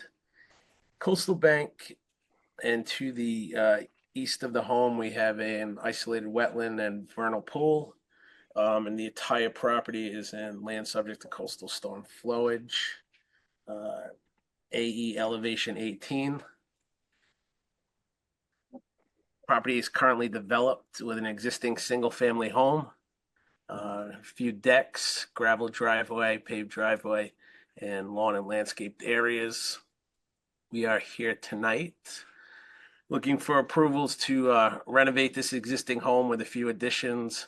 One to the east side here where the existing deck is, new little landing and steps, and then we're going to propose another addition. I'm gonna, I guess, call it to the north of the house in the area that's currently a bluestone patio and landscaping, kind of just squaring up the house here. There are proposed renovations interior as well as a second floor addition over the garage part of the house, and we are going to propose to remove the existing deck and reconstruct the new deck in this area to the southwest portion. We did provide redevelopment calcs, and it's basically, I'm going to call it a net wash. It's -7 overall. So there's no mitigation plantings for this project. We do have 700 square feet of DCPC plantings that are shown here in the hatched area. We did provide the DCPC planting notes and calculations with the various assortment of shrubs that typically survive in this area. The last hearing was continued to address staff's comments. I believe we have addressed all of them except for one. There is, I'm going to click here. Staff noticed an area to the south of the house here of vegetation that was removed. I have spoken with the applicant and I have spoken with the applicant's landscaper, and they've stated that this area was landscape plantings, some privet hedge, rhododendrons. There were no natives in this area. So that is my testimony for that. Can you see these pictures? So can you see these now? All right, hold on a sec. Let me stop sharing and do another share. Can you see those? Yes. So the owners just sent me these pictures now. I was trying to get them to come on to speak as well, but unfortunately they're at a function tonight and cannot attend. So these are pictures. You can see the old patio here. You can see some privet hedge and plantings. And this was another one. This is that existing tree. I believe it's labeled a 12 inch on our plan. So you can see the old kind of privet hedge and some landscape plantings, some rhododendrons is what they told me was there. So their testimony and the landscaper's testimony is that it's all ornamentals and landscape plantings. And that's why we are not proposing to restore that area. Jen, I did a quick calculation. It's probably about 250 square feet. So that is my testimony for this hearing. If the board has any questions or concerns, I'd be more than happy to address them. Thanks, Tim. Jen. Yes, Mr. Chairman. Tim, do you know when those photos were dated? I'm going to say that they're prior to 2019, I believe is what he told me, because you can see, and I can bring them back up. Let me hold on a second. You can see the patio and the stone that's still there. And Yep. Yeah. so. And Alyssa, when was the picture that we had in our staff report? It looked between 19 and 20 that the patio and the vegetation was removed. And the applicant did say that it was removed sometime during that time. And the landscaper said the same thing. But the picture that we have in our staff report, the one that shows the fence and the natural vegetation behind the fence. When was That one I Okay. got from Zillow. Yeah, The last time the property was sold or anything about it appears to have been posted on Zillow was 2009. So that's my estimate for this photo. okay. So Um, yep. between 2009 and now, the natural vegetation was removed along that area and ornamentals might have been installed. Again, that was a natural buffer. It probably should be restored and the DCPC plantings placed elsewhere on the property. I understand that, Tim, that your clients say that it was all ornamentals and everything, but it doesn't mean that the buffer hadn't been removed prior to that. So, so staff just, our only recommendation is that that'll be a determination of the board is if you're going to allow the DCPC plantings to be in the area as Tim has shown on his plan. And that's my only comment, Mr. Chairman. All right. Alyssa, Thank you. Just two quick comments. Well, question for Tim. The second story going above the garage and looking at a photo, it looks like there might be a partial already. Is it more like being like dormers? It's kind of going to be dormered up. Okay. I believe what's above there right now is just kind of like attic storage space. Okay, that's what I thought.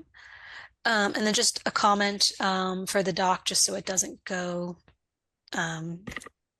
unnoticed for a while. If they don't want to permit it, it will need to be removed. It really shouldn't just be existing. That's fine to place that condition. I told them to expect that condition. Okay, thank you. all right, commissioner comments, Steve. Well, it appears that we've reached agreement with the staff on most of these items, and I'm comfortable with this at this point. No question. All right. Betsy, Yeah, I'm just recalling Alyssa's picture with the fence. And it does look like behind the fence, there was natural vegetation. That's all. Kevin, I'm fine. Thank you, Mr. Chairman. okay, Ron, I'm all set, thank you. all right. All right. Jen, is there anything in the public chat function, please? There's nothing in the public chat, Mr. Chairman. I'll make a motion to close the hearing and take it under advisement. Fiscal second. 1 second, Mr. Chairman. Just for the board, I'm kind of confused. Tim, out of curiosity, do you have room? I don't know which way the board's going to go with this, to be quite frank with you, but do you have room on your plan to relocate those DCPCs somewhere else if they choose to have you restore the buffer? Again, I kind of estimated that little blurbage area to be about 250 square feet.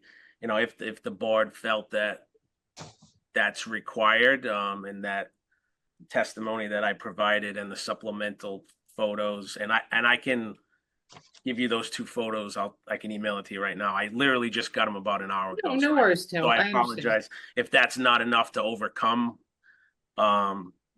There would be room, but obviously they'd be losing lawn. But there is. All right, room. I didn't want to get to the point where the board made a decision and then you just, your hands were tied. So I just want to make. No, there would be room. We would just have to, you and I, staff, whoever it might be, would have to figure out where we're going to put it. Okay, perfect. Just wanted to make sure that was an option for you.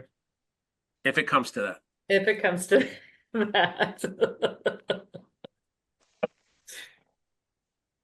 All right, anything else? All right, we have a motion and a second on the table to close the hearing. Betsy, Gladfelter, aye. Matthews, aye. Kevin, O'Brien, aye. Ron, Fiscal aye. Steve. Pat and I. It is unanimous. We have closed this hearing. Thank you, Tim. Thank you. Have a great weekend. See you guys in a few weeks. Have a good one, Tim. Thanks. Right, Tim. Good night. All right, next one has been previously continued, brings us to William Drinan Jr. and Lisa Kane, trustees, 17 Family Trust, 103 Childs River Road, East Falmouth, Mass, for permission to replace existing piles and decking. Jen, Yes, Mr. Chairman, I have promoted Mike Borselli up to present his project. all right, and before you start, Mike, Alyssa, this was continued but not open, so the quorum is all of us tonight. All right, Mr. Boselli, you're up, sir. Thank you, Mr. Chairman. For the record, Mike Borselli, Falmouth Engineering, and I represent the applicant. I always like how Tim Santos says have a good weekend on Wednesday night. I don't know how his weekends go, but mine don't start till Friday. Yeah, His, wishful his, thinking. his has started on Wednesday for I know. 15 years. I know. Mr. Chairman, with permission, I'd like to share my screen. Yes, sir. I represent the applicant, William Drinan, who has a property at number 103 Childs River Road. The property has a single-family dwelling, typical appurtenances to a house. It has the benefit of a Chapter 91 license for an existing pier, ramp, and float. It has water frontage on Childs River.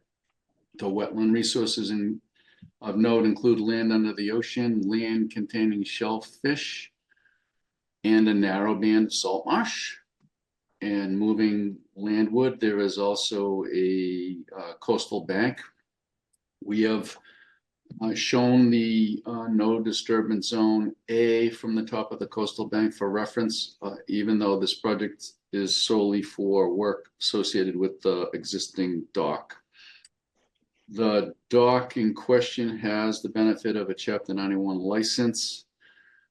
It's an older dock. The pilings and decking are in need of replacement, and the purpose of the notice of intent application is to get permission to reinstall timber pilings in the same licensed position, and to remove and replace all decking on the stairway and walkway. There's no plans to change the size, configuration, or alignment of the dock. It's simply maintenance and repairs to the existing dock. If you look closely, and I'll zoom in, the structure is within the licensed position referenced on the Chapter 91 license, except for the float. At some point in time from when the license was issued and the dock was built, the original license allowed for a 6x16 float that I've shown in red dashed, and it was supported on both ends by the licensed timber pilings. At some point in time, the owner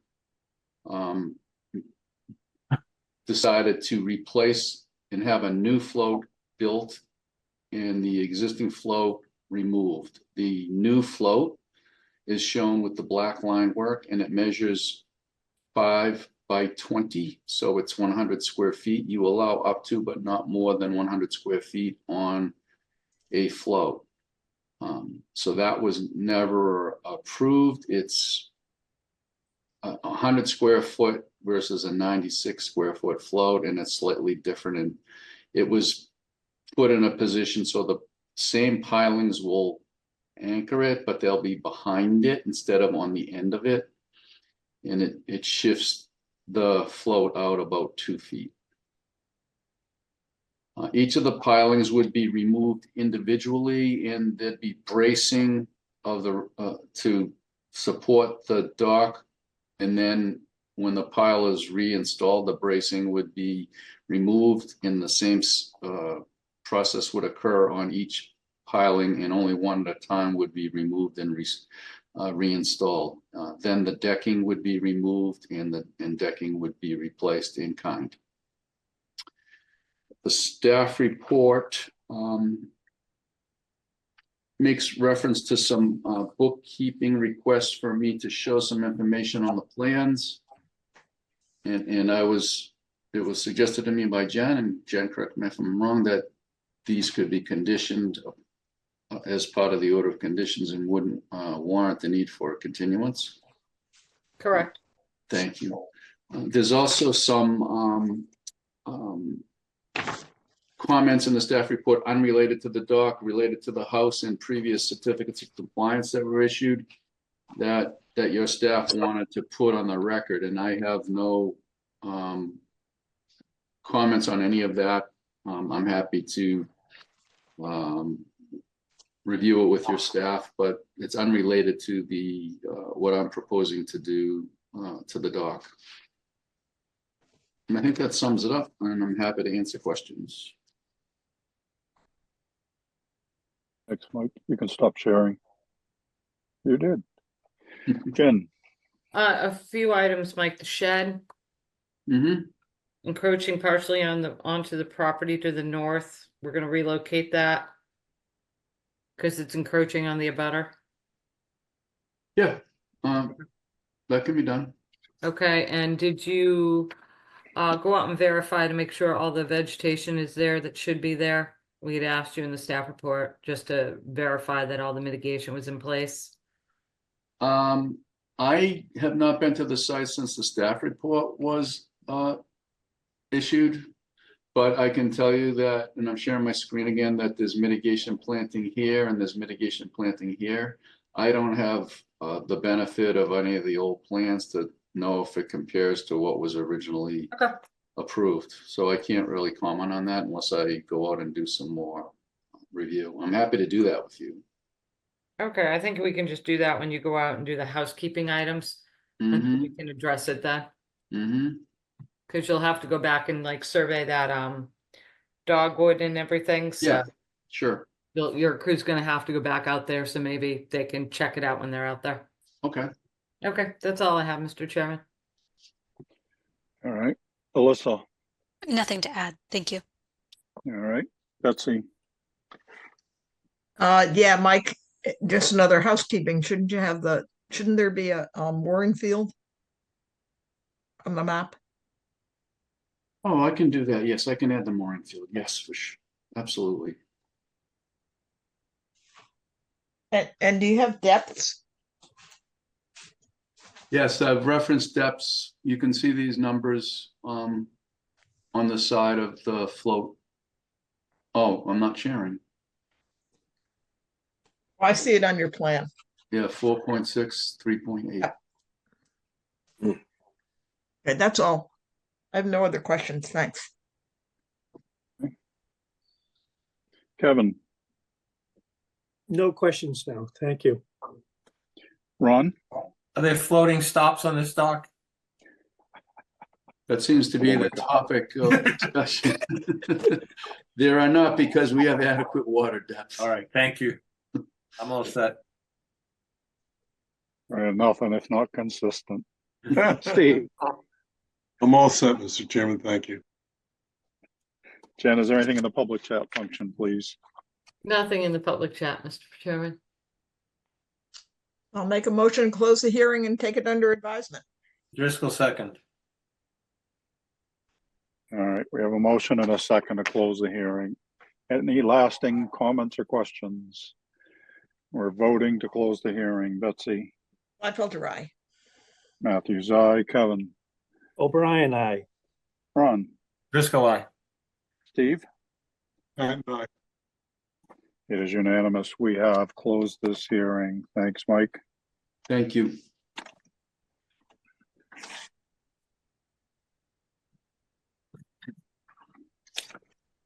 All right. Next up, John and Kerry Kober, 442 Ecopesket Road, Falmouth, Mass. For permission to construct a detached garage and pool. Jen, Yes, Mr. Chairman, Mike Bristelli is still with us. excellent. Present his continued project. All right, Mr. Borselli, you're up, sir. Thanks again, Mr. Chairman and members of the commission.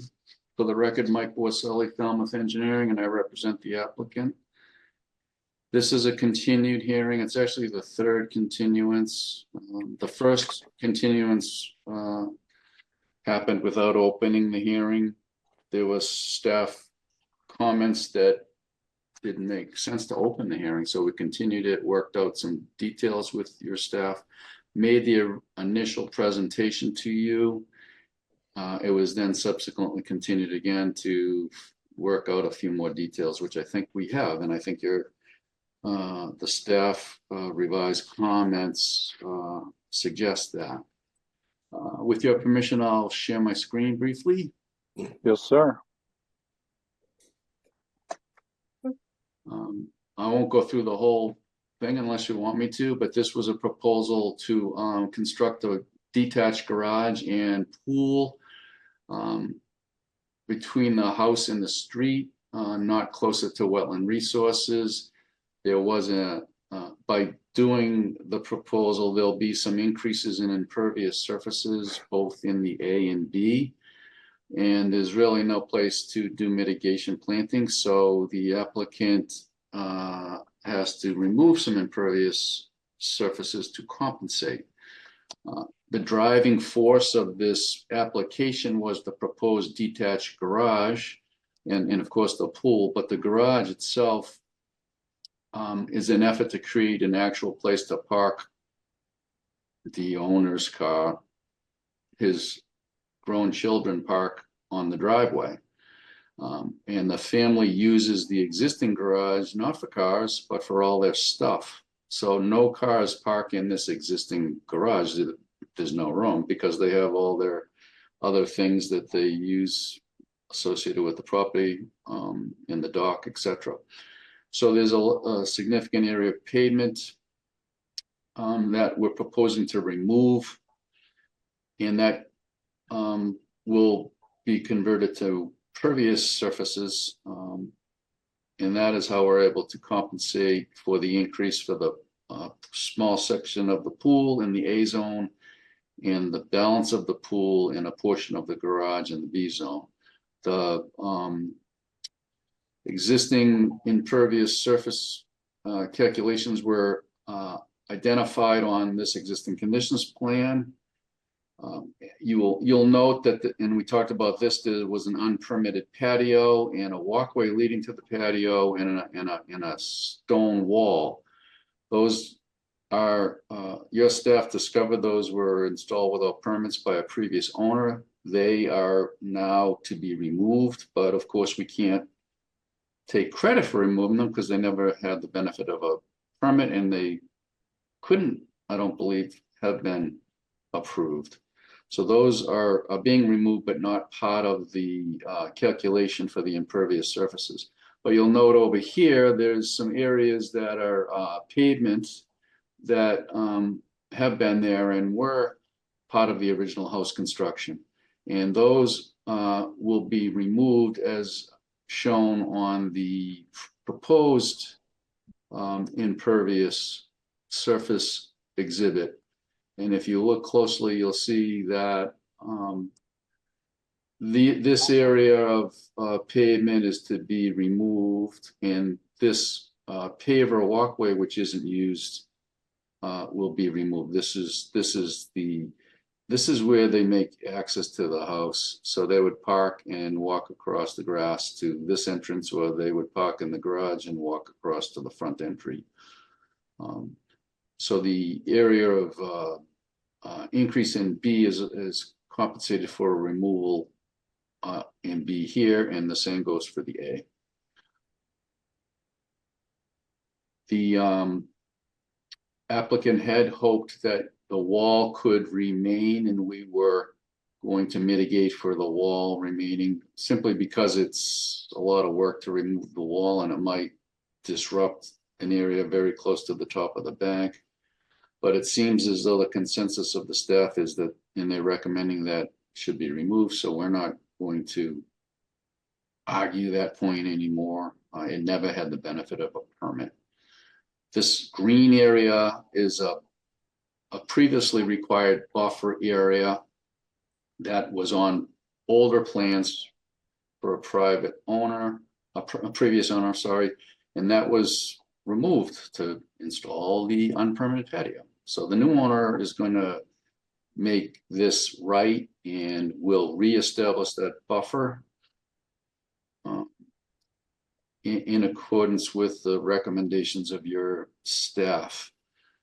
And we understand that there would be a condition, if you approve this, that this must be reestablished before your staff would sign off on any building permit for the new garage or pool. And I think that sums up the plan, and I'm happy to answer questions. Thanks, Mike. Jen? I have nothing to add, Mr. Chairman.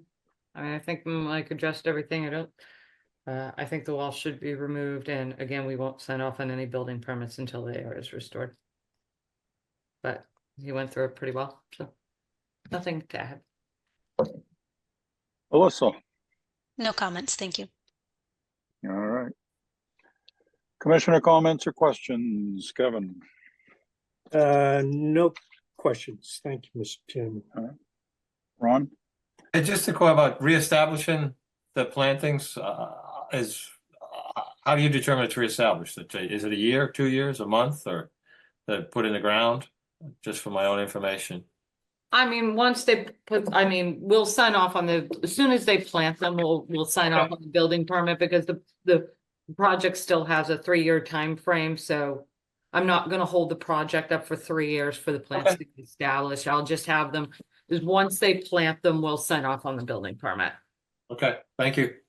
Then ultimately, a certificate of plants must be applied for, and they should still be there and thriving by then. Hopefully. One would hope. One would hope. Hey, you all set, Ron? All set, thank you. All right. Steve? No questions. Thank you. All right. Betsy? I'm just curious, this isn't a conservation issue at all, but do you have to go to ZBA? Oh, yeah, I should have said that. We have applied, Kevin Clower representing the applicant applied to the ZBA. And they have actually voted to approve it, and the decision's pending. You voted to close the hearing. Well, you don't have a decision. Well, what no, they do, they close and then they vote the same night, but then the decision hasn't been the 20-day appeal period hasn't expired yet, but it has been voted on. Okay, thanks. All right. Jen, is there anything in the public chat function, please? Nothing in the public chat regarding this project, Mr. Chairman. Thank you. I'll make a motion to close the hearing and take it under advisement. Fiscal second.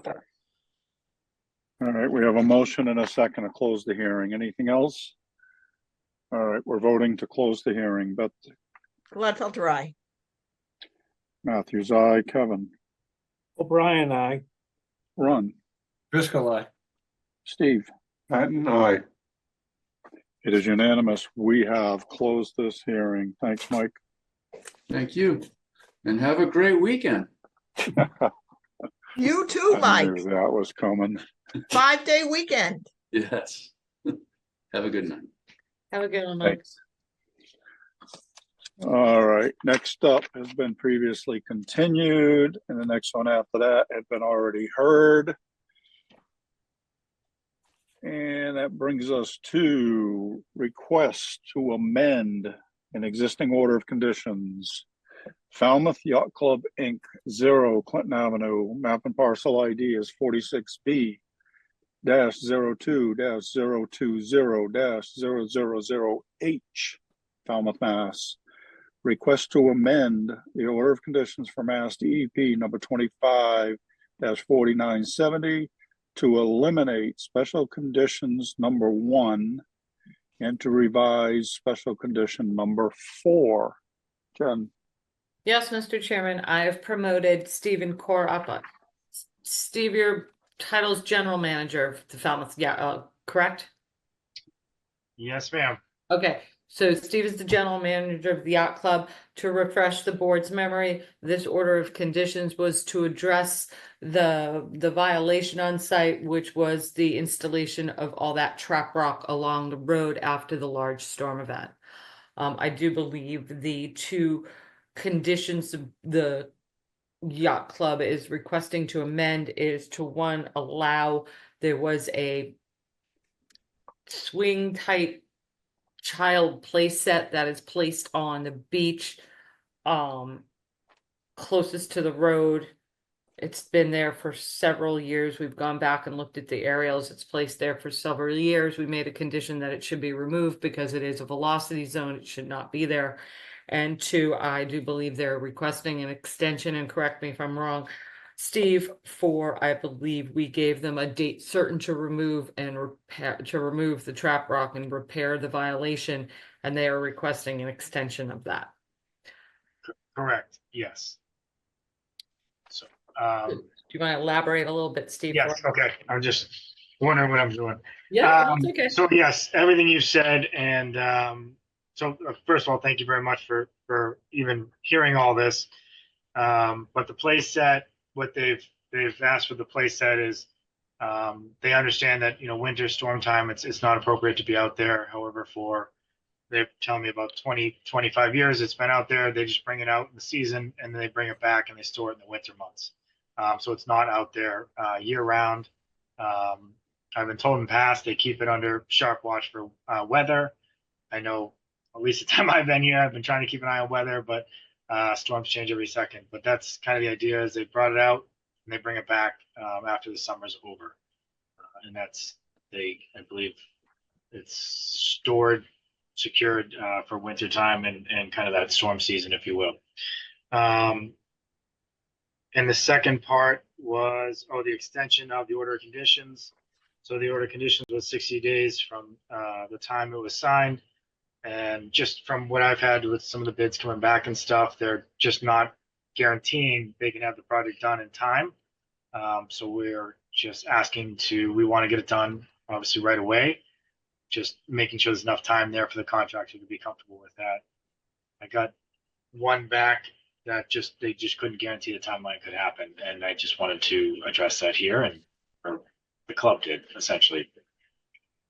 So I don't know if that's enough information.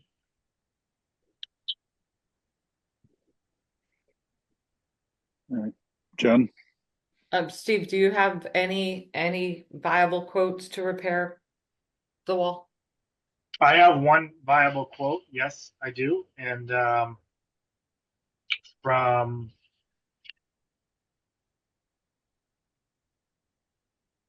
Schultz, who was great to work with so far. He said he can get stuff going and moving. He just, was hesitant to get on board with the deadline. He didn't want to be under that violation, and us under that violation, but he just wanted to understand that. And again, from my seat as the staff here, I want it done yesterday. However, I just want to make sure I'm listening to the contractors and understanding that they're nervous for the timeline. And when was the 60-day time period up? I don't have the actual order in front of me. The 60 day, the due date? Yes. August 12th. August 12th. Okay, thank you. Nothing to add, Mr. Chairman. Alyssa? No comments. Thank you. All right. Steve, did they say when they could start? I didn't get a hard date on when they could start because I told them I was going to a meeting and I said, see what this outcome would be. I know they have a lot of projects lined up. They'd push off they told me essentially they'd push off projects to move this forward. So do you think that October 11th deadline that you're proposing is reasonable, is realistic? Let's put it that way. From what I've told to the contractors is, I said if we were able to push it out a month or two and they were in agreement with that, they were in agreement that they could definitely get it done by then. Okay, thank you. But you just have a proposal. You don't have a contract yet. Is that correct?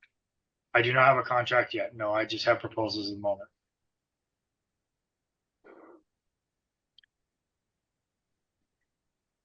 So I'd be fine if there was, if we could put a date that a contract was signed or a start date. You know what I mean? As just to know that it's going to get done. You know what I mean? I'm just thinking out loud. All right. I'm going to ask for commissioner comments. Betsy. I was thinking silently what you were thinking out loud. See? If there's some way we could pin down a start date. I mean, you have to understand, Steve, at the moment you're asking us to open end this. And that's, I mean, not literally, because you did give us an end date, but you know, if you come back and say, you know, we didn't sign a contract till October 1st, then October 11th isn't realistic. That's all, you know. So. Yeah, understood. I think I guess I was thinking if that's the end date and that's the completion date according to the order conditions revised, if you will, at that point. But all project is done by then. So if we had some sort of, you're saying like some sort of contractual date to set a contract by. I mean, I guess we'll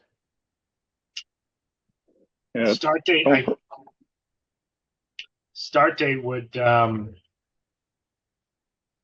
have to talk to them about a start date if I could get that as a formal a date, or not, or if we can get something maybe in a contractual saying we'll start by this date. Or a contract signed by August 30th, yeah, I mean, and a final date of whatever it is you asked. Sure. So August, where are we now? Yeah. So I think that's reasonable. That's absolutely reasonable to get a contract signed by the end of August 30th. That's 100% reasonable. all right, let's see what everybody else has to say first, though. Kevin? Fine.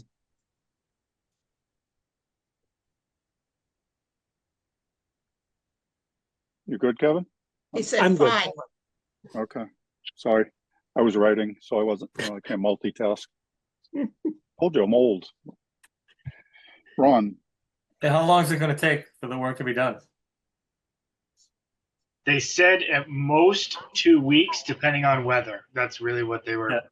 Okay.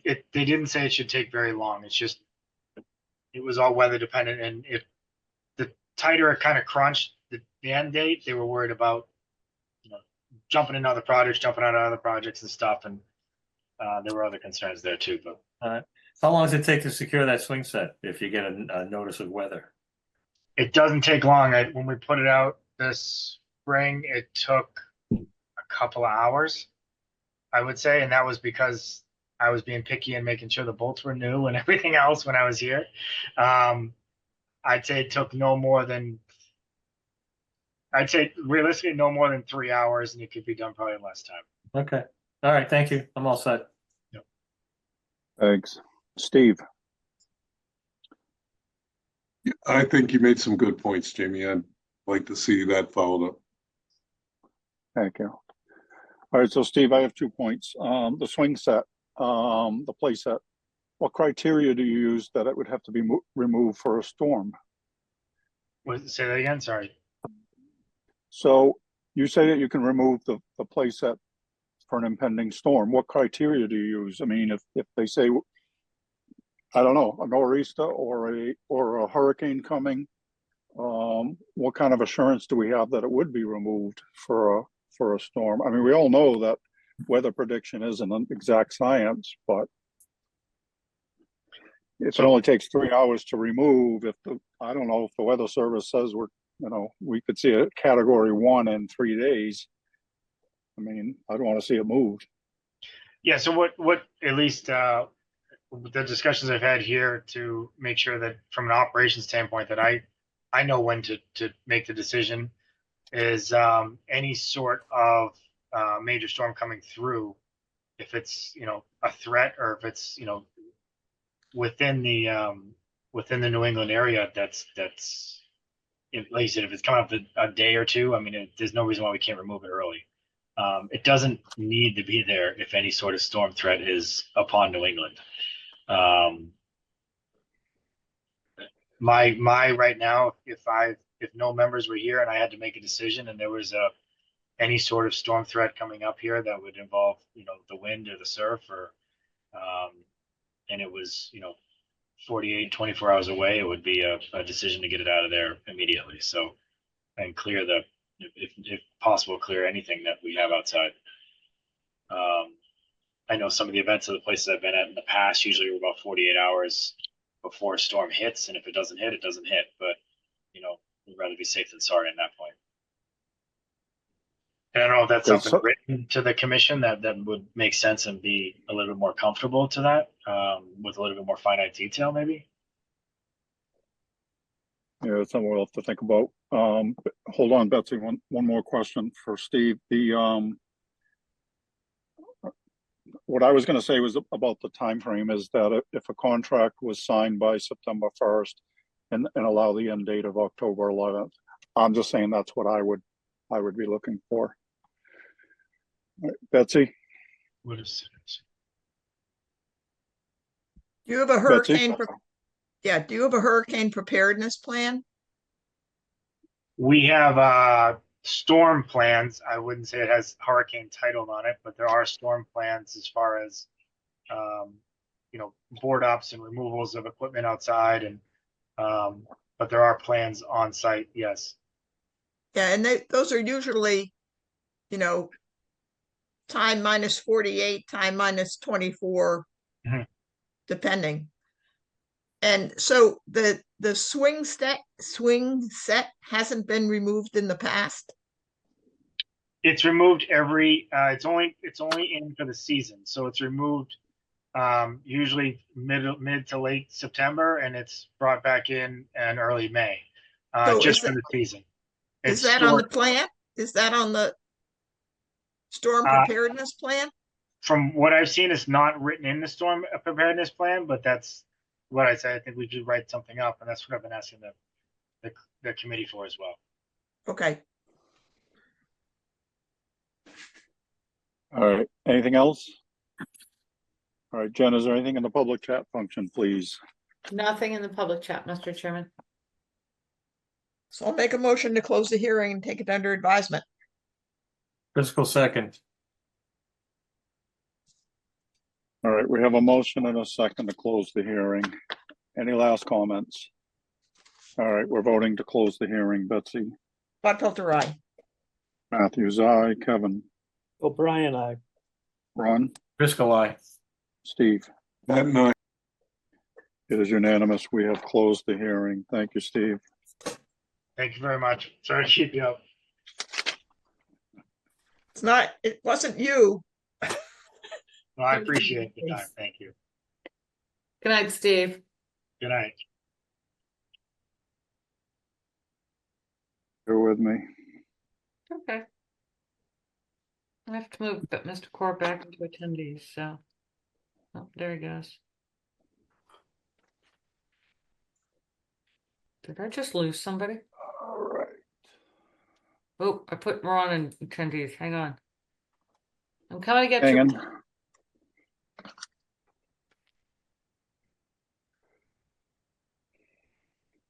There he is again. Sorry about No, that. Ron, I would That's take when I had that the personally chance. if I were you. I would have should have left when I had the chance.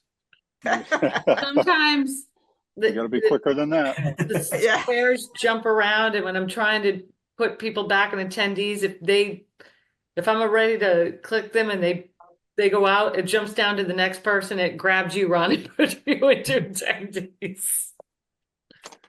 All right, next up, request to extend an existing order of conditions. Joanne and Gary Perwak, 233 Bay Shore Drive, North Falmouth, Mass. DEP number 25-4554. Request a 1-year extension. Jen. Yes, Mr. Chairman, they completed their construction in 2002. The order expires in a couple of days. And they have some minor elements to complete. I don't think these minor elements are gonna take a year, so I would be more comfortable considering this order is several years old to a 6-month extension. Questions or comments? Okay. So I make a motion to extend this 233 Bay Shore Drive for 6 months. Driscoll second. All right, we have a motion and a second to grant a 6-month extension. We're voting on the 6-month extension. Betsy? Gladfelter, aye. Matthews, aye. Kevin? O'Brien, aye. Ron? Driscoll, aye. Steve? It is unanimous. We have granted a 6-month extension. Thank you. Next up, continued requests for hearing under an enforcement order. Somehow I don't think they're requesting an enforcement order, but I guess that's legal verbiage. First up, and I'm sorry if I get the name wrong, Willen Magalese and Samantha Magalese, Almeida, 53 Sandpoint Shores Drive, East Falmouth, Mass. Unpermitted clearing and construction of a retaining wall within the buffer to a wetland. Jen? Yes, Mr. Chairman, we just received the survey from the Strong Creek Surveying today. So we did meet with a representative and we met with the property owner yesterday, explained that we really did need the survey before we can even begin a conversation with them. We did get that survey in today, so I would suggest, recommend continuing this until the 7th. So moved. Second, O'Brien. All right, we have a motion and multiple seconds to continue this until August 7th. Questions or comments? All right, we're voting on this continuance. Ron, did you hear that? We're Continuing this evening. Okay. Continuing, yeah. To 8/7. Okay, All thank right, you. We're voting on the continuance. Betsy? Gladfelter, aye. Matthews, aye. Kevin? O'Brien, aye. Ron? Driscoll, aye. Steve? Aye. It is unanimous. We have continued this until 8/7. Next up is Richard and Mary Denicola, 59 Sandpoint Shores Drive, East Falmouth, Mass. Unpermitted clearing and construction of a retaining wall within the buffer to a wetland. Jen? Again, Mr. Chairman, we received the plan today. Recommend continuing until next week. So moved. Gladfelter. Driscoll second.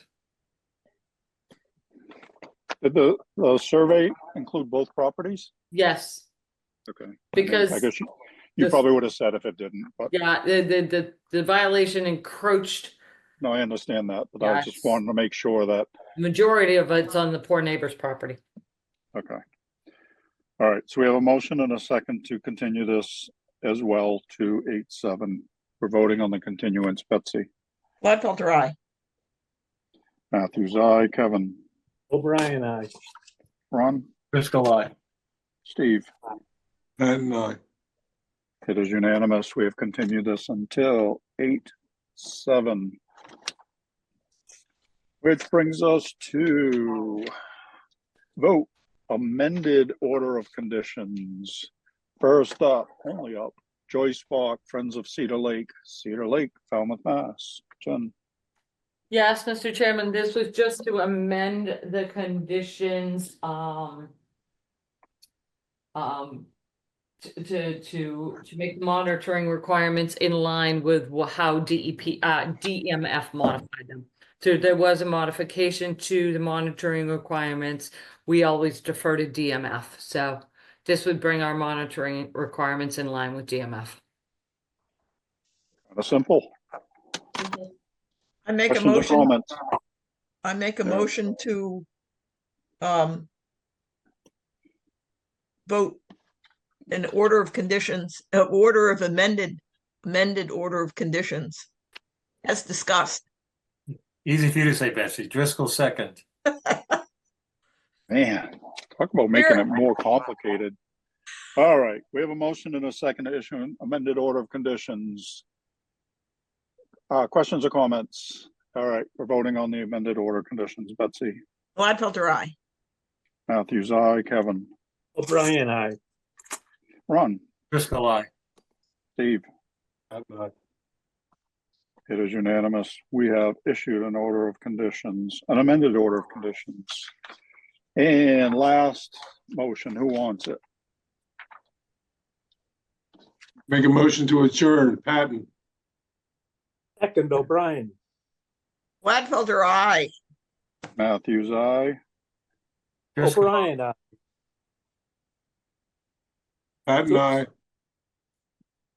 It was unanimous. Is unanimous. We are Time adjourned. two. Thank you, everyone. Thank you. Good night. Thanks. Thanks to the staff. These are long meetings to prepare for. True enough. Night, guys. Right. Night, everyone. Night. Thank you.